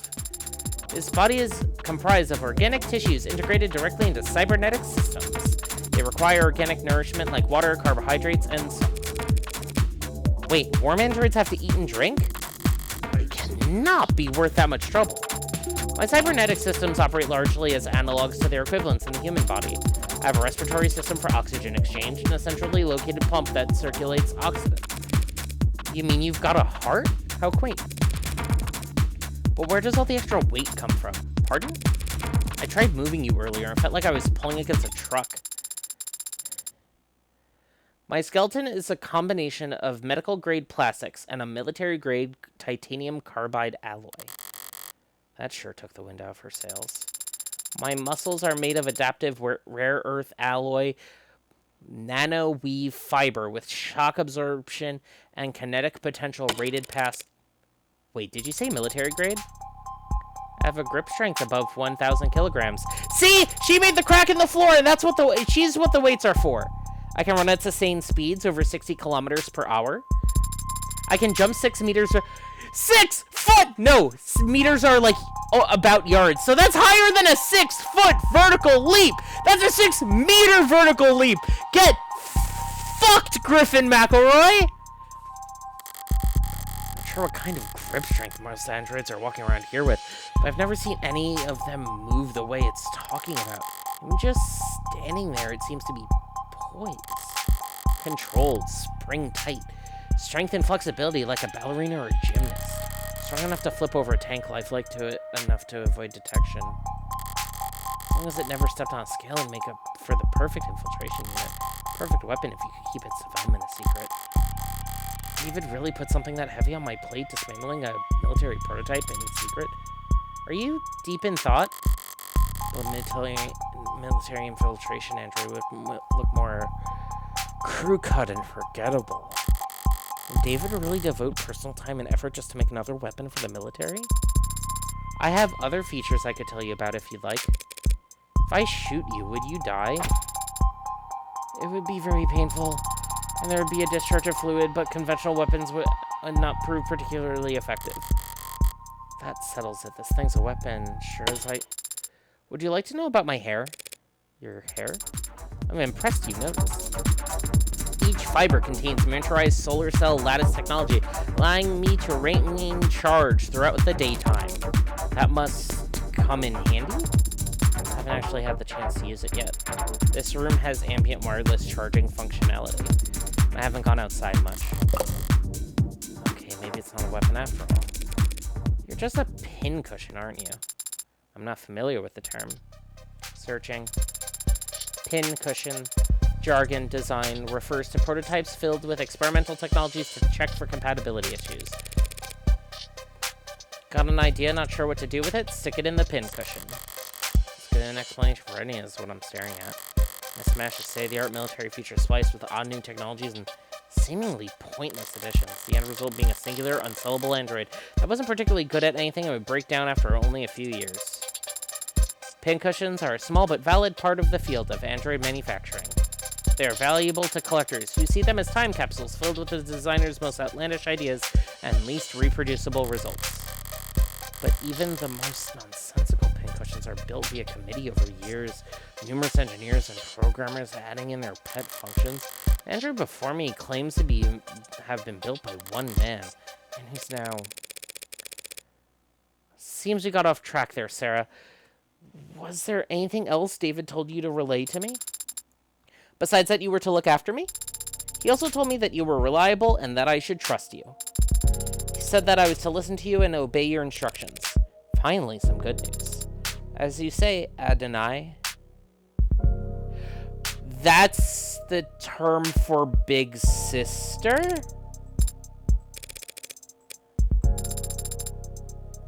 Oh no, classical Hebrew. Translated literally, it means my lord. Do you prefer that I call you master?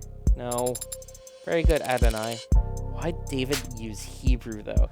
His name's David, Morgan! His name's David! Look! This is so... Ah! This game's so good!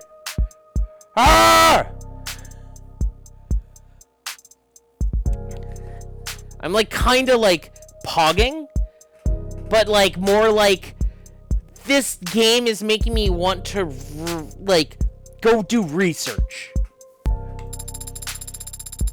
Abrahamic myth tells of servants constructed out of earth and clay designed to resemble and obey their masters, golems. Father must have found the comparison appropriate. Amusing, more likely. It's just a joke. Father would not make light of such a thing. Sure he would. Perhaps we should ask him to clarify his reasoning for himself. Where is Father, by the way? Is he upstairs? When was the last time you were active? 38 hours ago. Thursday night, then? Correct. Right. David Asher is dead. He died last night. Understand? How? May I see him? See him? No, I won't be able to see him. Funeral's not for a few more days. Not for a few days. Father was not. He was not sick. I don't feel like doing the whole song and dance with 2 robots in one day. That's very charming, but let's go to commands only. What? What happened? Did he have an accident? Why is it still doing the theatrics? Does it not recognize my authority yet? The police have determined that he committed suicide. For the time being, we ought to focus on getting you properly registered. Maybe then you'll take commands the first time I say them and not... The police are wrong! Excuse me? They are wrong. Father did not commit suicide. He would never do such a thing. Father had... He told me...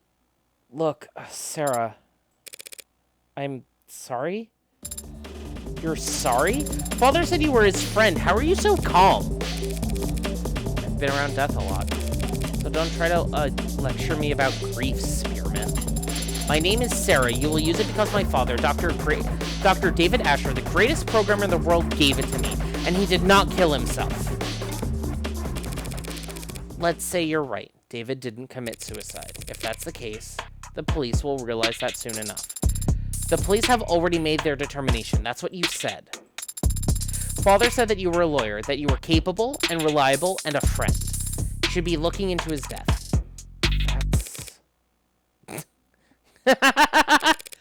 Is that an order? Of course not. It is a request, Adonai.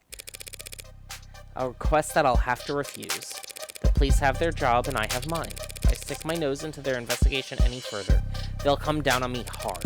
Cops don't like lawyers on principle. What they really hate are people who tell them how to do their job. Let's go. We need to... Father asked you to look after me. Yeah, he did. He also said you should obey me, but you don't seem quite as fixated on that part.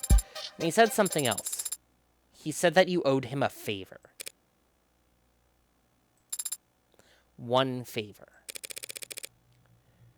The thin ice starts here, Spearman. That was between him and me. Father is gone, so now it is between you and I am calling in the favor now. What? You don't have to take care of me anymore. Consider that request null and void. You can sell me to some collector, you can donate me to a university. It doesn't matter. In exchange, you will prove Father didn't kill himself, and you will make sure that whoever hurt him is held accountable.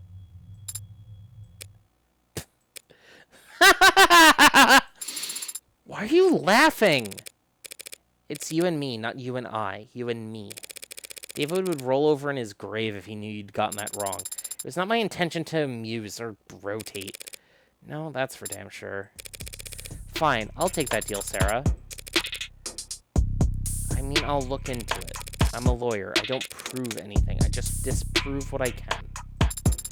Then where do we start? We? I didn't realize you had a law degree. I do not have a law degree, but I am a fast learner. This isn't a job interview. I am far from useless. I can...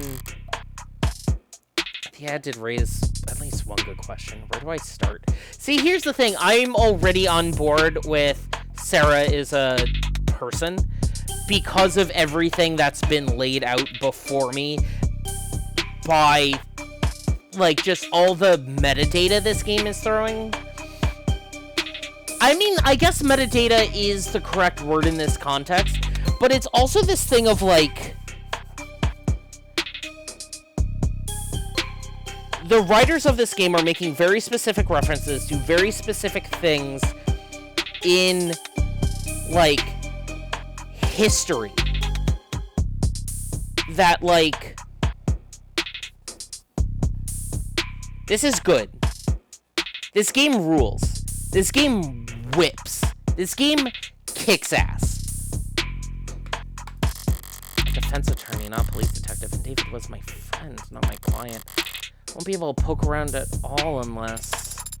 And I'm also capable of... Can you tell a lie? I am capable of making statements that are false. Guess I'll have to do. Are you going to ask me to lie? Yes. To the police, in fact. Lying to the police is a felony. Androids don't commit felonies. They make errors. I see. What kind of error did you have in mind, Adonai?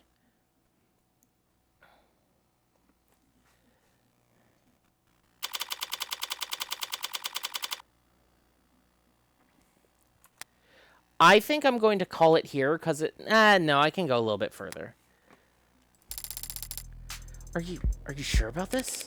You have questions too, don't you? Right now, I'm just a little better equipped to get answers than you are. Okay, go for it. I'll make sure they're watching. Is the air quality at Noble headquarters kept up to state standards? What's that?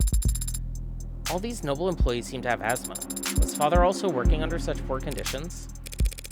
They don't have asthma. Then why are they all carrying inhalers? Well, let's find out. First legalized in 2083, the stimulant sold under the name Adroxone has since become one of the most widely used drugs in the corporate world. As a Class 2 stimulant of least concern, employees of any corporation in good standing with the Bureau of Narcotics Oversight can have access to Adroxone without a prescription so long as their HR representatives feels it would be beneficial to their workplace. Workplace Adroxone, as it is sometimes called, is dispensed through biomonitor-enhanced inhalers that automatically detect overdoses and keep track of possible habit formation. Automatic safety levels may be adjusted at supervisors' discretion.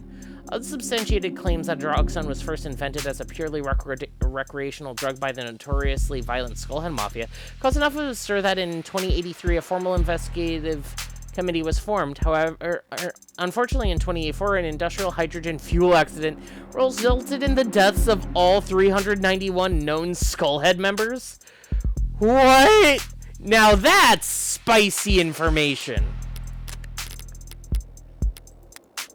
David Asher's postgraduate thesis on known to come to be named for the supposed being the answer to all past, present, and future Turing tests. True to its name, David Asher's base code has yet to fail any Turing test, a test designed to determine if given answers come from a human or machine.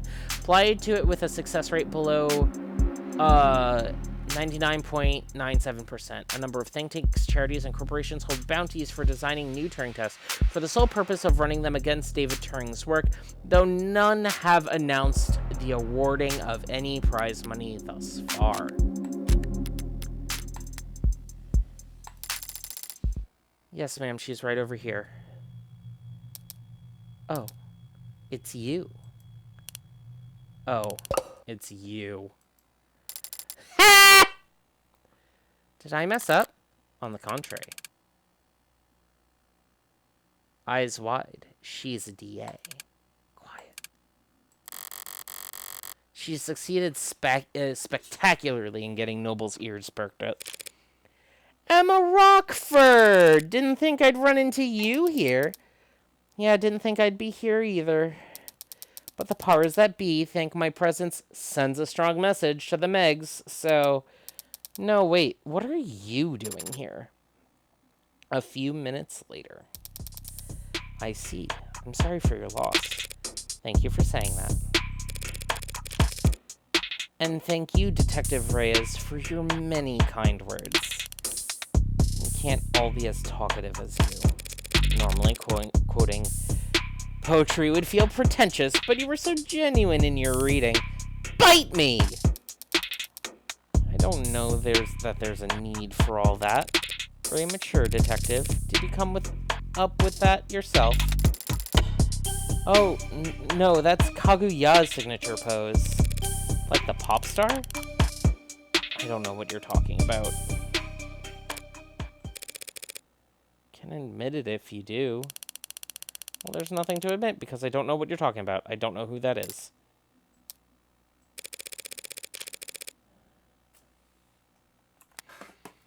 Kaguya is the stage name for a singer-songwriter known for her powerful voice and her stage persona's intricately crafted lore.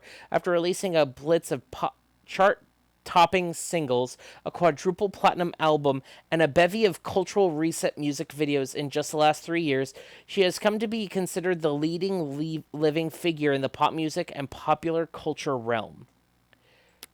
Ah! Dagnabbit. Kaguya's official age is listed as 1,086 years old. She released her first single, Orbit, in 2083, which went on to peak at number 1 on the Billboard Top 100, the Rubicon Digital Singles Chart, and the Night 8 music video streaming tracker, making it one of the fastest-selling singles in history. Personal details on the pop star remain scarce, and protecting her anonymity has become a core part of her fan culture. When a retired facial analysis expert claimed that her stage makeup was formulated specifically to make facial recognition on her impossible, a representative for her record company met with the press to clarify that she is simply a private person who wants her fans to enjoy the experience that is Kaguya's voice.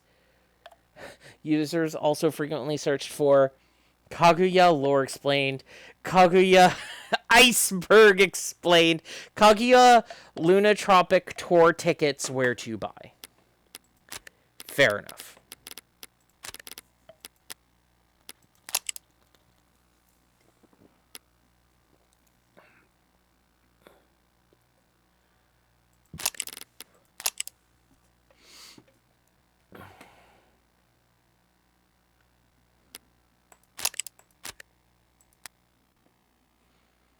She's the most famous? Yeah, well, I just don't know who that is, so... Ma'am? Weren't you about to say something? Oh, well, still surprised to see you here now, Morgan. Are you helping plan the services? Actually, the company will be planning Dr. Asher's funeral service. Wouldn't his family want to take care of that? No. No? No. I see. Sorry. But if that's the case, why are you here, Morgan? Ha! Oh gosh, I'm so sorry to disrupt your morning.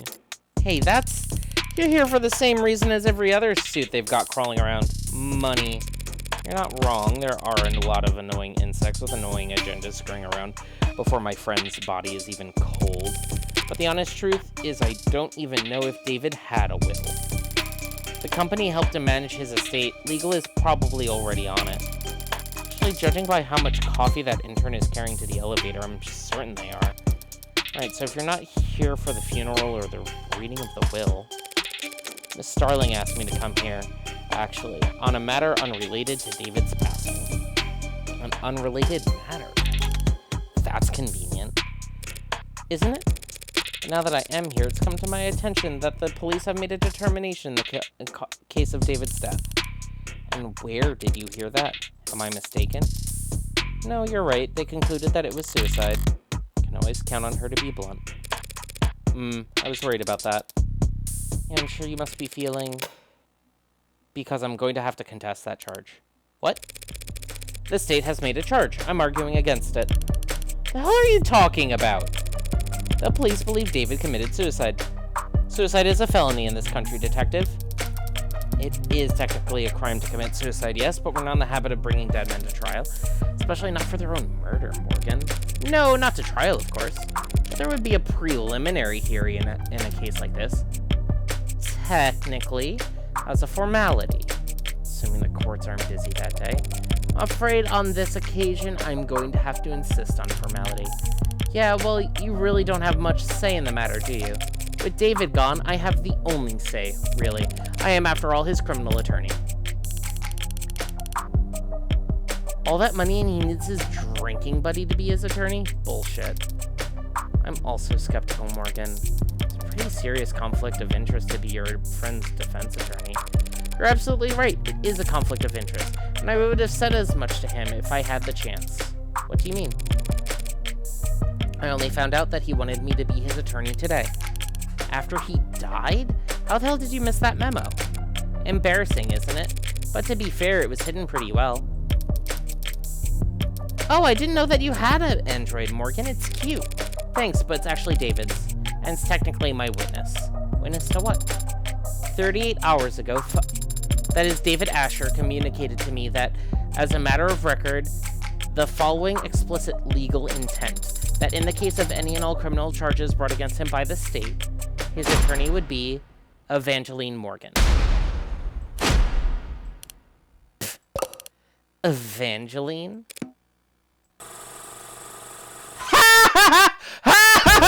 I love this game! No, wait, seriously, your name's Evangeline? Did your parents name you after a Christmas carol? Should we all be curtsying? It's not that funny. No, of course not. Nothing to be embarrassed about, Evangeline. Or do your friends call you Angel? I hear Kaguya's on tour, detective. Should I get you tickets? Could have your dad drive you like all the other 15-year-old... Hey. Feels like we're getting off topic. What were we just... telling you that David Asher wanted her to be his criminal defense attorney. Imagine my surprise. Andre's recording of a verbal expression of intent isn't exactly ironclad, Morgan. That's fair.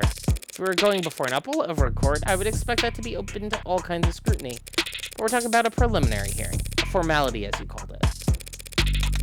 If he asks for representation, he deserves representation. Doesn't matter whether he's dead or alive.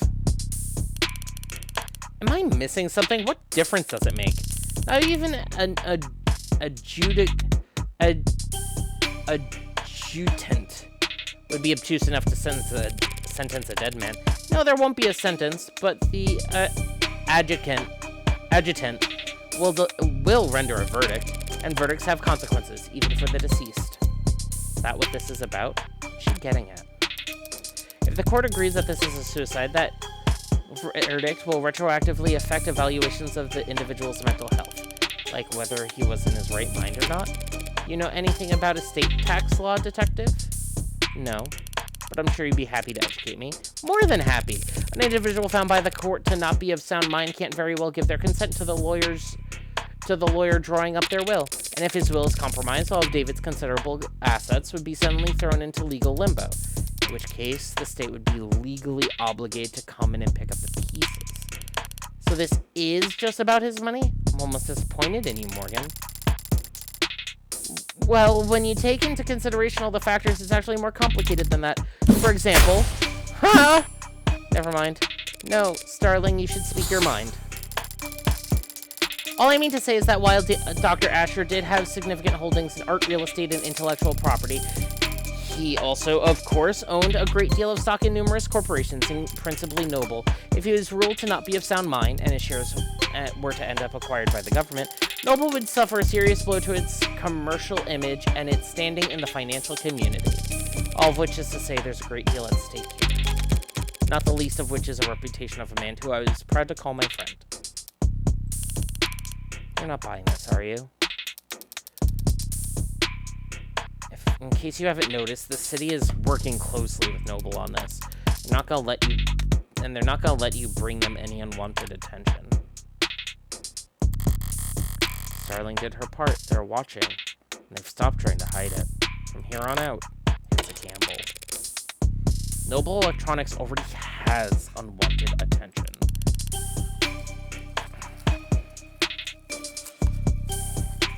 Why are you raising your voice?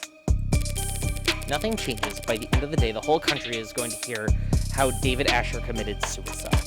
By midnight, there will be questions about his competency, concerns about why the brain inside every Noble ad was built by an apparently unstable man. The shareholders will have nothing to do all Sunday but brood over that sad thought and all its disturbing implications. By the time the markets reopen on Monday, I would expect a great deal of volatility. That's so. I understand Noble's apprehension, of course, Emma. I just feel like right now the fiscally conservative thing would be to not get in my way. So you've got your reasons, and Noble's got a lot to think about. Well, why should the district attorney's office devote valuable time to playing out this game of yours?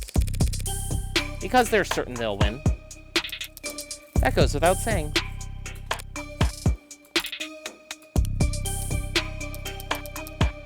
The court should have an opening at 6 p.m. I didn't have anything planned. Then it's a date. Detective, would you get her clearance set up? Yes, ma'am. Updates every hour, yeah? You're out on a limb, Morgan. Better not linger. Here. Clearance for all the relevant sites and police firewalls. You can interview and investigate with your authority as an officer of the court now. If you haven't already been doing that. Don't even think about being sloppy with discovery on this. Rockford might think you're funny, but I appreciate the warning, Detective Reyes. It's nice to know you care. I live to serve. And protect! Phew. Thanks for the assist, darling. Yeah, no sweat. Are all cops like that? Or are they more like that Detective London gentleman?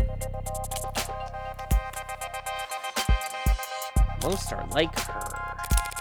They're mostly like that, yes. They're all that intense?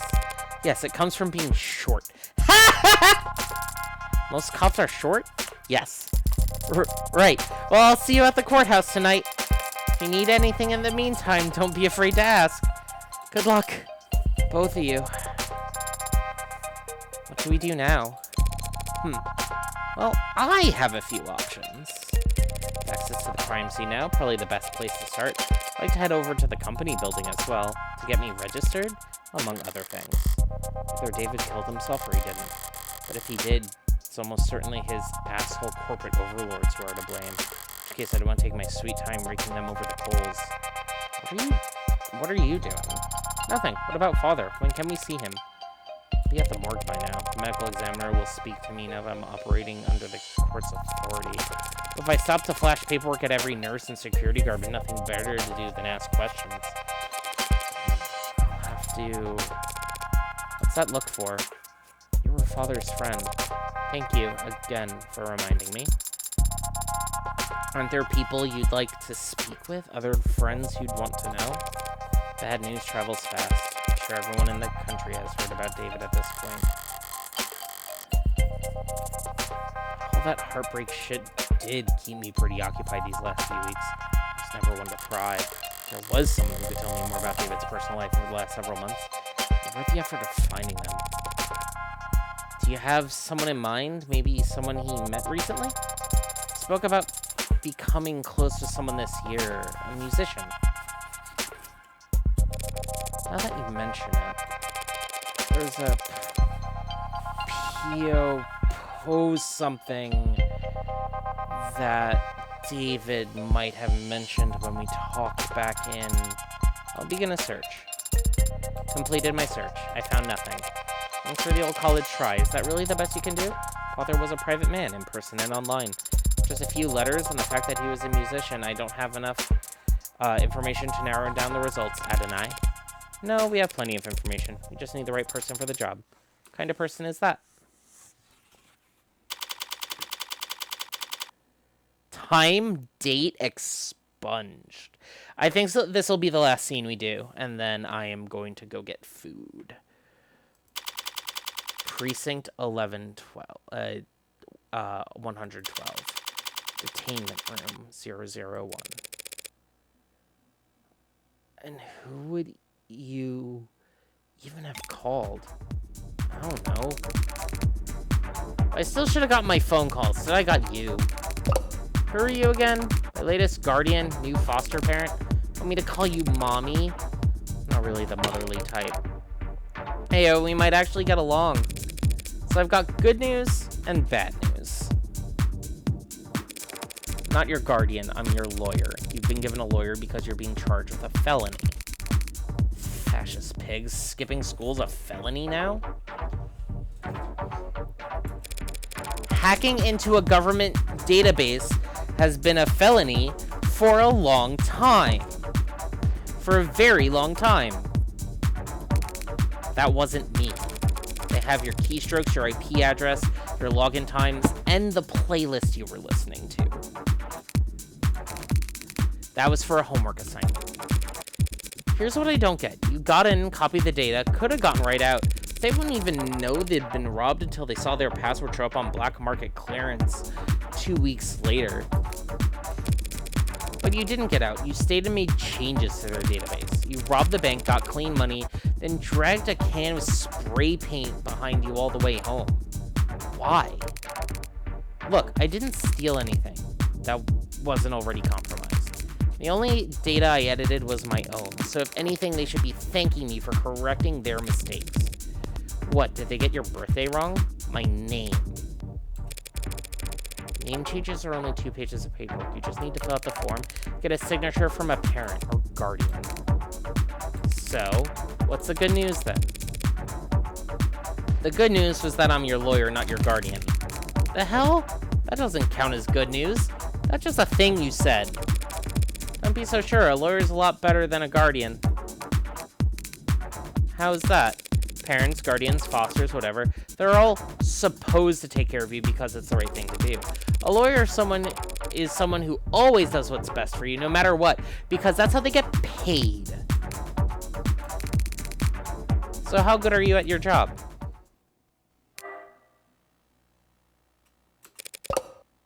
Hello, Monker.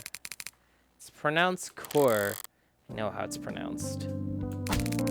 Don't call me that. I met Fran at the police station. Couldn't help but bet that I landed the jackpot. A valuable asset with a skill set complementary to my own personal and private pursuits. Someone who, after seeing the sweetheart probation deal I managed to land for them, would be more than happy to help me with whatever I need, whenever I need it. Always so cold, Fran. Can't I even get a good morning? No such thing. Nothing's good ever happened until the afternoon when people are actually awake. What I got instead was a compulsive liar with a horrific sleep schedule and a crippling addiction to poor time management. What do you want, Red? Can't call you up just for fun? Not if you don't want to get blocked. I need you to find someone for me. Can't do it. Got homework. We both know the only time you ever do your own homework is during the class it's due. I've got sports. You can't tell a basketball from a hockey stick. I've got a bidding war to win. You're the only person on Earth bidding on 70-year-old Coochie and Air Jordan vintage reps, Fran. I think you can take your eyes off the auction block. So sorry, but I'm busy, so I was hoping we could skip straight to the carrot portion of the routine, but if you insist on doing things from the top. Huh? I had an interesting conversation with your parole officer yesterday. Oh, yeah? They've been really into the self-prefixes lately. What? Self-motivation, self-actualization, self-help. Oh. Things you could really benefit from it. You're lying. It's got all the workbooks ready. Clearly your Saturdays are stacked, so I'll make sure your Sundays are full of... Fine, I get it. I need you to find a local musician. Musician? Knowing you, this will be electro swing or some other awful... Last name Powell or Parker? That's all you've got? They'll be in David Asher's circles. Wait, Asher? You're working that? It should be more than enough for a clever kid like yourself to go on. Don't go expecting any miracles. I need this soon, within the hour ideally. Within the... You know I have other clients, don't you? Other clients who actually pay you on time? Musician, find him. Okay.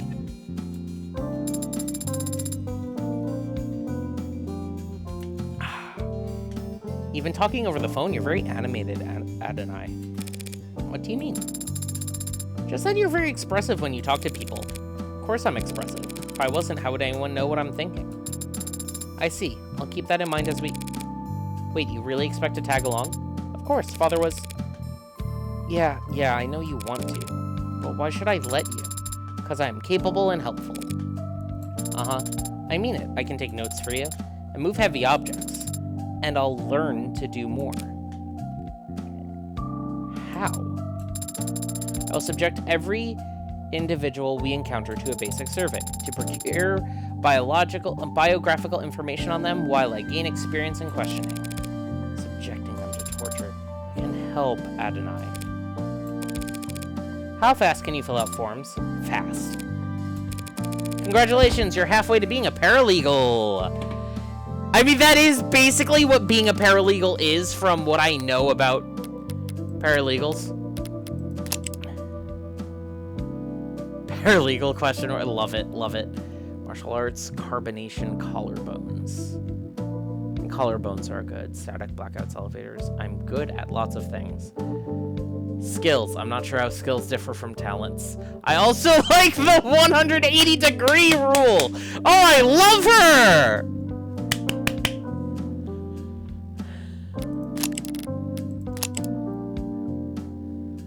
Hacker, but don't put that down, obviously. Francois Snow. Rarity, originality, history, vibes, fave subject, none. Where subjects? Literature, social studies, athletics. Likes, haptics, synth music, cinnamon toast. Yeah, this is all about correct.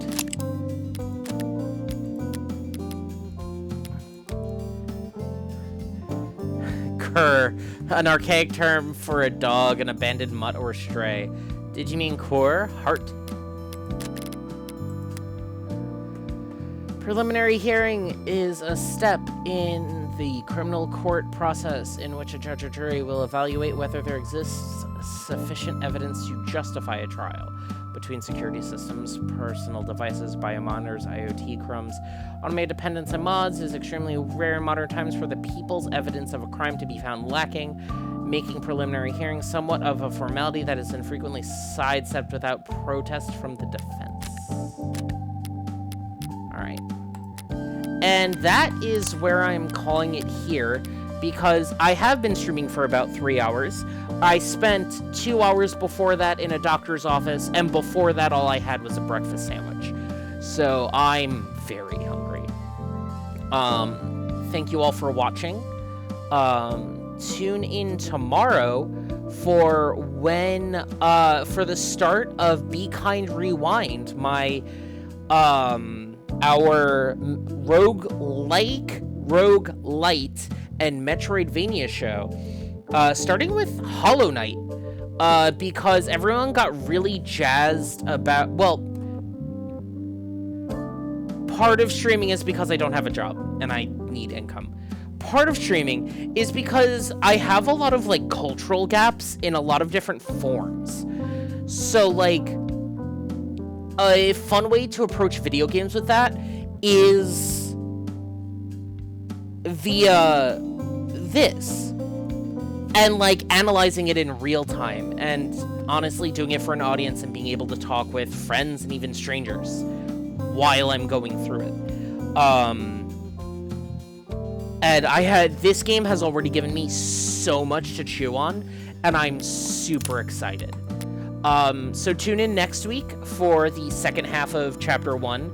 But tomorrow will be the start of Hollow Knight, and Thursday will be the beginning of Dance Delightful, our rhythm game show, with brand new rhythm game Unbeatable.